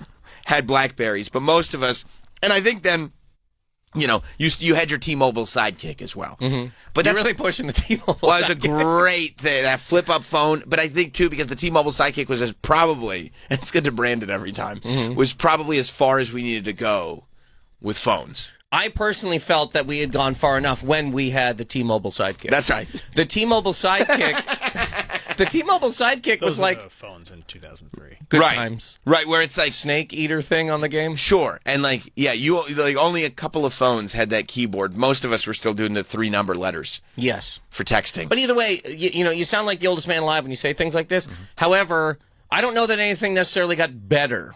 It passed that. It's got more nudes. You got more nudes now. Nudes? Nudes. First I heard you say news, and I was like, you're right. We need more news. No. I was thinking nudes. Well, what about news? No, nudes. We do have more nudes. They're easier to send. They're easier to send. And people want to send them. For some reason, every single human being wants to be naked. Right, and also that way it'll ruin their reputation later. Yes. That's helpful. Mm-hmm. No, I just saw on the new iPhone. Yeah. It has like a 48 megapixel, like you can do 8x zoom without losing an ounce of quality camera. Called the crotch shot. Yeah. Zoom directly into your business. So that's what I need. So I'm pretty psyched about that. You need to when you're jamming, what was it called? Boofing? When you put a Happy Meal directly in your ass, you want to record that and put it online as well. Yeah. No, I think that's right, where like you had enough tech that it made your life easier, but it wasn't your whole life. Yeah. By the way, so real quick, I know you already kind of answered this. Were there any Canadian bands? Crash Test Dummies got Yes, but were you like, I like this song? No, it's a terrible song. Wow. You don't think that song clearly sucks? No, I don't. You remember it? Yes. It's terrible. I remember the whole thing. I mean, it's kind of a goof. I think America liked it ironically. You know what I mean? Like, this was an ironic... A moment of silence. Sorry. I think it's good. Come on. Yeah. First, I mean, it's like a ridiculous voice. That's why we liked it. Like, can you imagine a band actually sounding like this? Was the reason we liked it. And that's why there were no follow-up hits, because it's like, no, we got the joke. No, well, we did. Excuse me. The Ballad of Peter Not Buckingham. a hit. That's government-infused entertainment. And that's what we need. Right. Do you know how many hits there are in North Korea that we'll never hear? The Leader is great. Yeah. Yay, Pyongyang. That's a good one, too. I've heard it a few times. It's pretty good. Right. Well, no. Gangnam Style. Wasn't that straight up and down I think that's the other. propaganda? Was that was South Korea? That's what they want you to think. Oh. That was North Korea. That was North Korea. 100%. Yeah. I grabbed a flag from a hotel there once. I have it in my room. You were in North Korea? Is this true? No. Okay, no, good. I was like, oh, yeah, you can't go. Big news story, yeah. You and South Korea can't go. Why can't I go? Americans aren't allowed. We're not allowed to go to North Korea? I think you have to get like Yeah. You have to go through a lot of hoops to be a part of a traveling group, and then you're. Yeah. I can't imagine going through hoops to literally travel anywhere. I mean, even getting me to leave the house, somebody else has to go through hoops. The people who like, I have to go to all this effort to go to a place I've never seen before. It's like, in this day and age. Well, it's a little bit more than just somebody making a plan of like calling you and be like, "What are you doing Thursday, Pyongyang?" Yeah, it's like a whole deal. You got to get the government has to be like, "Who are you? What do you want?" You know what? And then you go like, "It's not for what." I What think are you I going can for? go. I think my passport will let me get there. I've never. I don't think you should. Why not? It doesn't seem like the greatest place in the world. Does it seem like the worst? One of the worst. It's among the worst. I can go. You're allowed. Oh, I thought you were pointing. Yes, it does seem like the worst. No, it does. A place. Okay, you've been to somebody's house in the suburbs. I've lived in somebody's house in the suburbs. Mine. Okay, and every time you go into somebody's house in the suburbs, Yeah. for the most part, they're like, "Oh, it's all shiny. Nothing bad happens here." Right. There's the magazines perfectly placed on the. It's Pyongyang. Everybody's house in the suburbs is Pyongyang.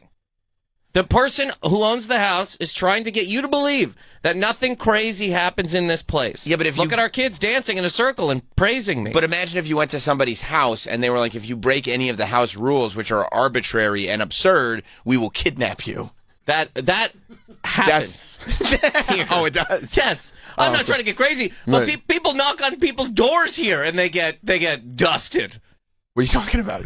What am I talking about? I'm talking about. That is true. Didn't some kid just like ding dong dash and like got shot to death? And Well, this you also can't. happened You can't ding dong. Oh, there dash. you go. You There we can't go. We're ding back. dong dash. Also, a couple of years ago, somebody pulled into a driveway to pull out. They Right. pulled in to pull out.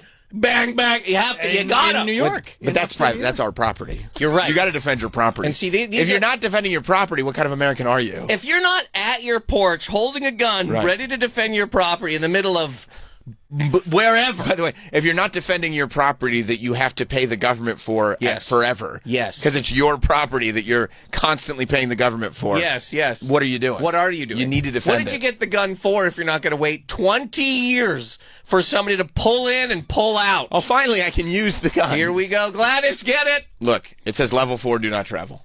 What's look, I'm not trying to be crazy here. What's America? You think America is just as weird and dangerous as North Korea? No. You said that you would go to North Korea for I'm this. saying they're putting on a show when you go there. Yeah, but if you break a rule, they do kidnap you. I cite pulling into a driveway and pulling out. That's not a federal rule. I mean, exactly. Go ahead. It's even less. It's less than a federal rule. But somebody hopped up on a phone and Happy Meal decided, bing, bang, boom, get out of my driveway. That poor kid, they said he stole a flag. I still don't know if he stole that flag, but they said he stole a flag. And they kept him there until he was a vegetable. You talking about North Korea? Yeah. Vegetables are good. Not this one. Probably right. Do they have, what site It is says this, by right the way? there. It's the travel.state.gov. Can we just for You don't fun? go to that? Oh, this is well, of course, America's going to say that you don't want to go to North Korea. You think America is the one giving anti-North Korean? You don't think that it's possible that there is pro-North Korean propaganda coming from North Korea? You think America's giving anti-North Korean propaganda? Here's what I'm trying to do. Here's what I'm trying to do today.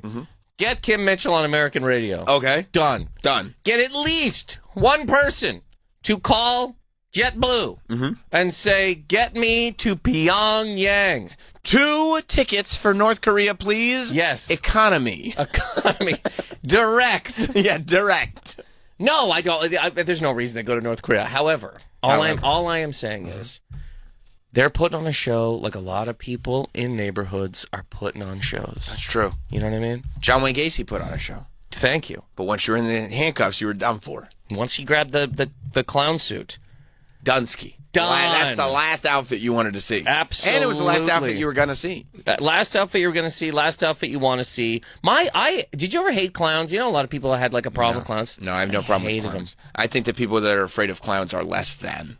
Well, I'm less than. And I'll accept that. For some reason, I call them Canadians. might as well go for a clown. You were afraid of clowns? Hated them. And for some reason, my mom was big into clowns. Okay. By the way, I don't relate to people that are afraid of clowns, but people that are over the top pro clown, those I'm afraid of people that love clowns. She loved clowns. Okay, at one point in time. Apologize to your mom. So they had no, it's so she had there's a big picture of some bullshit fucking clown on my wall, and then she had like a little doll that had like a porcelain head of a clown. Hated both. For some reason, every time the lights would go out, the moon or whatever would just illuminate those two and my small kid head, and I was horrified every single night. No, I was horrified of specific clowns. Like as a little kid, I saw I never saw the It miniseries until I was older. But as a little kid, you know, as a miniseries, so they would air it over the course of multiple nights. Yeah. So I will never forget. All I saw was the last time on It, and you saw Tim Curry playing Pennywise. I mean, it fucked me up for years. Now that I'm thinking of it, that's exactly what happened. My mom was watching It. I snuck out of my room to see what was going on, and the car drove by, Pennywise on the street, big teeth. Yeah. And yes, that's all you need. Yeah. But then you ever watch that whole movie? Yes. The TV series? Yes. I mean, it gets insane. You want to talk insane? Nuts. What's the difference between Kim Mitchell shrinking himself down and living in a fridge, right, or Pennywise becoming a giant spider in a sewer? You don't realize he's the essence of fear. He was never a clown at all. That's why it's It. Yeah, but it's a force. He is a spider at the end of the day. That's true. That's bullshit. I honestly, I even before I ever saw the show, my sister was a big Stephen King fan. Yeah. So I was like, "What happens?" And when she said, "Well, then Pennywise turns into a giant spider." You go, what? No, at the end of that, you go, oh, man, I was pretty scared for a long time. Can we just for fun, too, I don't know if travel.state.gov would say it. Can we see what the travel advisory is for America? Is there a way to get that one America's great to travel to. Everybody travels. I'm not saying that. I'm just asking. Level 0, everybody welcome. On whose website? Level 0. Everybody Level welcome. 0, everybody's welcome. It's hilarious. Yeah. It's big. Just come on in. Come on in. Here, for a period of time. Buy a hot dog, get a beer. Look at that. Take normal. Canada says take normal security precautions. We have to currently. Risk level, it's a green check. That's as good as it gets. Yeah, okay. All right. You know? Anyways, we're having a... So you don't like crash test dummies? No, of course not. Nobody does. I mean, that's not a, and I'm fine with clowns. I was able to put that on the specific clown Pennywise. Do you still? We asked me this earlier, and do you still like wrestling? Do you still watch wrestling? I mean, yeah. Okay. It's my life. Wow. Love wrestling every day. It's on every day, so yeah. Okay. Yeah. Do you feel that tech has ruined wrestling? In the way that we know too much. You hate tech. I do. Okay. But also, we know too much about... There's no reason... I get why people do it. People want to make money, blah, blah, blah. But it really does kind of suck when, you know, the Barbarian is Twitch streaming. Or I see, okay. The whole idea of what it is kind of dead. Well, there's no mystique. Period. The suspension of disbelief, certainly can get interrupted when the Barbarian's on Twitch. Yeah, and just talking about his day. Right, just talking about his day, and then being like, okay, you want to jump into Call of Duty? I'm gonna play Call of Duty. I just got some cauliflower. I gotta get up tomorrow and go to Butte, Montana. Right, for a I gotta fight the berserker. Yeah, I gotta slam him through the Spanish announce table. Yeah. Anyways, if you guys could sign up for DraftKings. Right. It's just kind of, there's just a little bit of that. I don't know how you Especially when you see, too, that he sucks at Call of Duty. Well, why would he be good? Right. You know what I mean? He's a barbarian. How do you do both of these things That's pretty right. well? That's right. I don't know how you felt, but when Undertaker, we're talking 30-year career, man didn't say a lot. Whole great mystique, such a great character. But a month after he retired, he puts the hat in the ring. He's on a podcast talking for 7 hours. He's just like, oh, that was crazy. Yeah, that was the Undertaker. You're like, buddy, what, you couldn't wait a little bit of time? It messed you up. Well, it just kind of, there's not, we don't have a lot of, like, do you think that there's no magic anywhere? Does that make any sense? Yeah. There is a distinct lack of magic, in general. Yes. Yeah. Do you know you know who Goblicon are? Who are the Goblicon? Goblicon is this band. Oh. Canadian? No. Oh, good. Go ahead. Yeah. No, you'd love them. Okay. Yeah, they have a song called "Might As Well Go for a Pop." Oh. For some reason, these two things are reversed. There's a guy called John Goblikon. Okay. He played. Oh yeah, I do. And he has a podcast now. Okay. So this guy. Right. Okay. This. I don't know why I'm even talking about this, but this man is the last piece of magic that exists on this earth. Right. He's the last actual character, and I'm sure I'm wrong, but he's like a character. Right. You don't know who that guy is. No, I don't know who he is. He doesn't do that. Right. He just does the thing. Right. He doesn't put out, hey, I'm the guy. Come sign up for fucking steak. Right. He gives you the thing. You're allowed to slip away for a little bit and believe that there's a man. You're not even a man, a goblin in front of you wearing a tie. And Did any of this make sense? It does make sense. However, I would say that if I found out that he was not actually a goblin, I don't think it would be as crushing as you think it is. It would be a little crushing. I'm not saying crushing. I'm not saying like lay down in the street and wait for death. I can't believe he's not a goblin. I can't believe I have to go move into the sewer. You mean this guy's a person with a mask on? I can't. I'm saying that the idea that one day I'm in a ring, I'm climbing a ladder, I'm jump kicking a guy. Right. Next day, I'm here. I'm at the grocery store in my jeans. Right. I'm just saying that tech has ruined a little bit of the mystique of the whole deal. Well, I think that pro wrestling has figured out a way now to live in a world where they understand that mystique has been broken and there's no going back. Yeah. So they try to shift a little bit more towards slightly more reality-based. You see less of the sensationalized characters that they had when you and I were growing up, when they could kind of mask this stuff because you only saw what was on TV. And now they go for more of a reality-based, not presentation, but sort of the top characters are extensions of themselves as human beings. Sure. Because they realize, and aside from that, in terms of letting the cat out of the bag of what's really going on, when I get a movie and I look at the bonus features and the director's commentary is on it and he's explaining shot for shot what he did, I'm not like, well, I can't enjoy this movie ever again. You know, if anything, I enjoy it even more because I go, oh, look at all the work that went into it. Like, I bought a DVD. And there's this video of this music video called "Might As Well Get a Soda." Yeah, go for it. And on it, might as well go for a soda.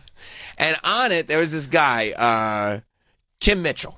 Yeah, I've heard of that guy. And he was explaining that while some believed that he actually shrunk and got into that fridge, that there were virtual effects used to get him into the fridge, and he started explaining them.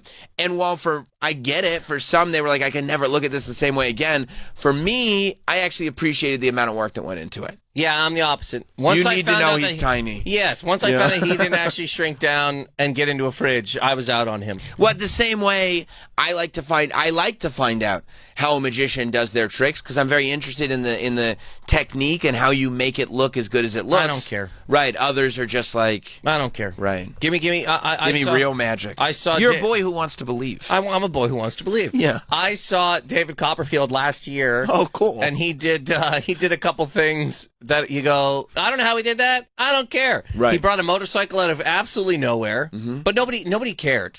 Nobody cared. Right. The crowd did not care. Well, yeah. Everybody's like, I'm on TikTok. I don't give a fuck. You literally made a motorcycle just appear out of nowhere. Good for you, pal. There's a guy on my phone. He's a delivery driver. He slipped down some steps and smashed his face into a screen door. Yeah, I want to see that. That's better. But honestly, if you told me I could look at one of those two things, yeah, I'm screen door 10 times out of 10. Yeah, you got to reverse it. You got to do the dance remix to it. That's right. Whoop, whoop, That's right. Whoop, whoop. Because there's no way that he actually made a motorcycle disappear. There's a trap door. There's stage effects. But there's whatever. I was there. I would look it up on YouTube in 2 seconds, and then it would explain the trick. Well, why do that to yourself? Why destroy it? Because at no point. Why ruin it? Why don't you just believe? Because it doesn't ruin it. Because at no point do I actually believe he has created a motorcycle out of thin air. And this is why you're here. Here, I'm doing well. No, not here. I don't mean sorry. like here. I mean Sorry. here. You've killed all innocence. Well, it's not real. I didn't kill it. Either way, I'm not. I can't watch wrestling anymore. Why not? It's too powerful. I see. And I'm dead serious on that. How do you mean too powerful? One day you're a guy putting another guy in an armbar. Right. The next day, you're running to town, deciding what hospitals get funding. I see. It's like a Ouija board. Right. That people learned how to use. So you're saying other people are getting in being like, I'm just having a good time. Are you? Or are you one day? I see. So you're saying once Kane became the mayor of Knoxville. We can also go a little farther than that. Okay. But yes. It's become, people love chants, people love things, and it's like, I can't watch it anymore and not think, man, I don't know. When I see John Cena post things like, can we all get along? It's like, can you stop doing the attitude adjustment so that somebody doesn't use this power to then gain an audience and then again so you're fund or not fund roads? John Cena is creating a platform for potential politicians to then take an attitude adjustment and have used that energy to possibly fund a road. I'm saying if John Cena wanted right now to run for road funding, he could do it. I mean, I voted for him. Thank you. And this is why I can't. I just can't. I can't watch it. Too much power. Too much power. Well, what about these comedians? Yeah, man, dude, yes. You know? The fact comedy is a lot less fun now that it is directly connected to the government. I mean, they literally said, you know why Trump's the president? The great comedians. There are people that said that.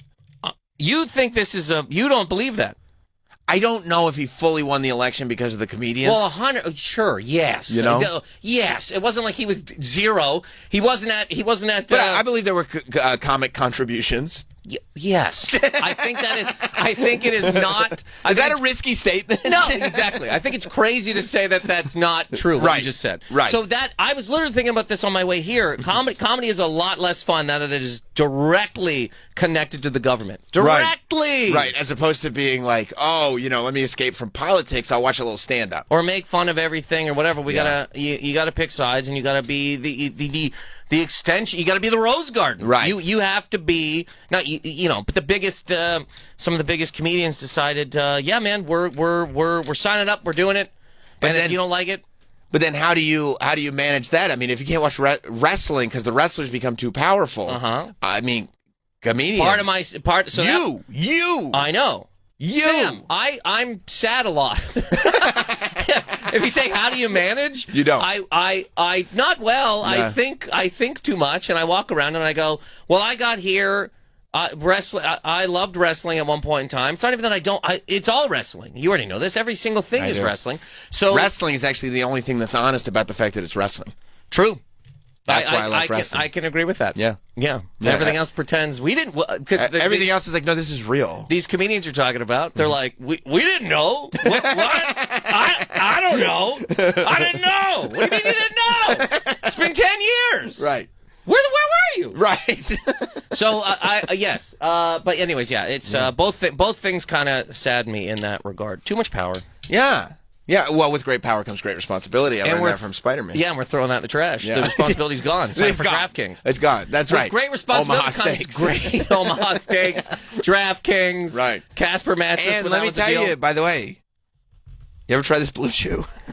I am honestly, in all seriousness, every single day, and this is because of the podcast that I listen to, I wake up, I take a Blue Chew. It's a multivitamin. Yes. Yeah. I snort some AG1. Okay. And then I gamble. I go right to my phone and I gamble on all of it. Soccer, cricket. Yeah. Chess in Bosnia. I don't care. If it's on the phone, I bet. I sit on my toilet and I lose thousands of dollars while my dick gets rock hard from the Blue Chew. Right. My nose is bleeding from the vitamins that I've snorted. You have vitamins in your nose. Yes. Hard as a rock. Broke as a joke. But this is the life that you live. This is the life we all live. Yeah, all of us. Every single one of us. All of us. Well, if you want to be there to help Nathan McIntosh get through all of this. Are you going to say the Awesome Festival again? Unbelievable. You know what's so funny? This has been like 75% Canadian. Yeah. The Awesome Festival is going down in Campbellton, New Brunswick, Canada. It's next Friday, September 19th. And you can go up to Nathan and go, I heard you on Sam Roberts' show. I'm glad you said that stuff. I don't know, man. I don't know if comedians have that much power, dude. I don't know. I know that I listen to like 6 or 7 of them, and I buy their merch and do every single thing they say. But I don't know. I don't think so. I don't think so, dude. I don't think so. I'm just telling jokes. They're just telling ha-has to a couple of guys. I love that it's they. You're one of them, dude. Deal with that. With your boner. Thank you for coming in, dude. It's always a blast. Thanks for having me, man. We'll see you guys on Monday. Have a good one. There's more Sam Roberts Show after this.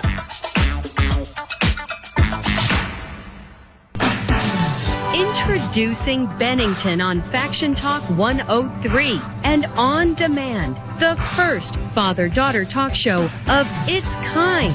Ron's the father, Gail's the daughter. Imagine the look on your loved ones' faces when a satellite beams the Bennington's voices directly to your mind. So don't delay. Listen to Bennington now on Faction Talk 103 and on demand on the Sirius XM app.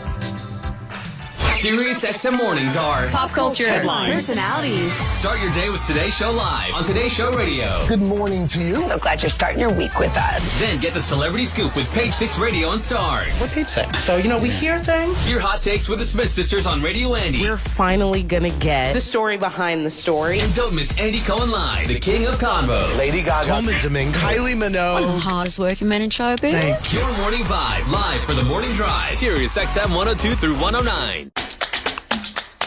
From the moment it was invented, TV has been evolving. We've gone from a few black and white channels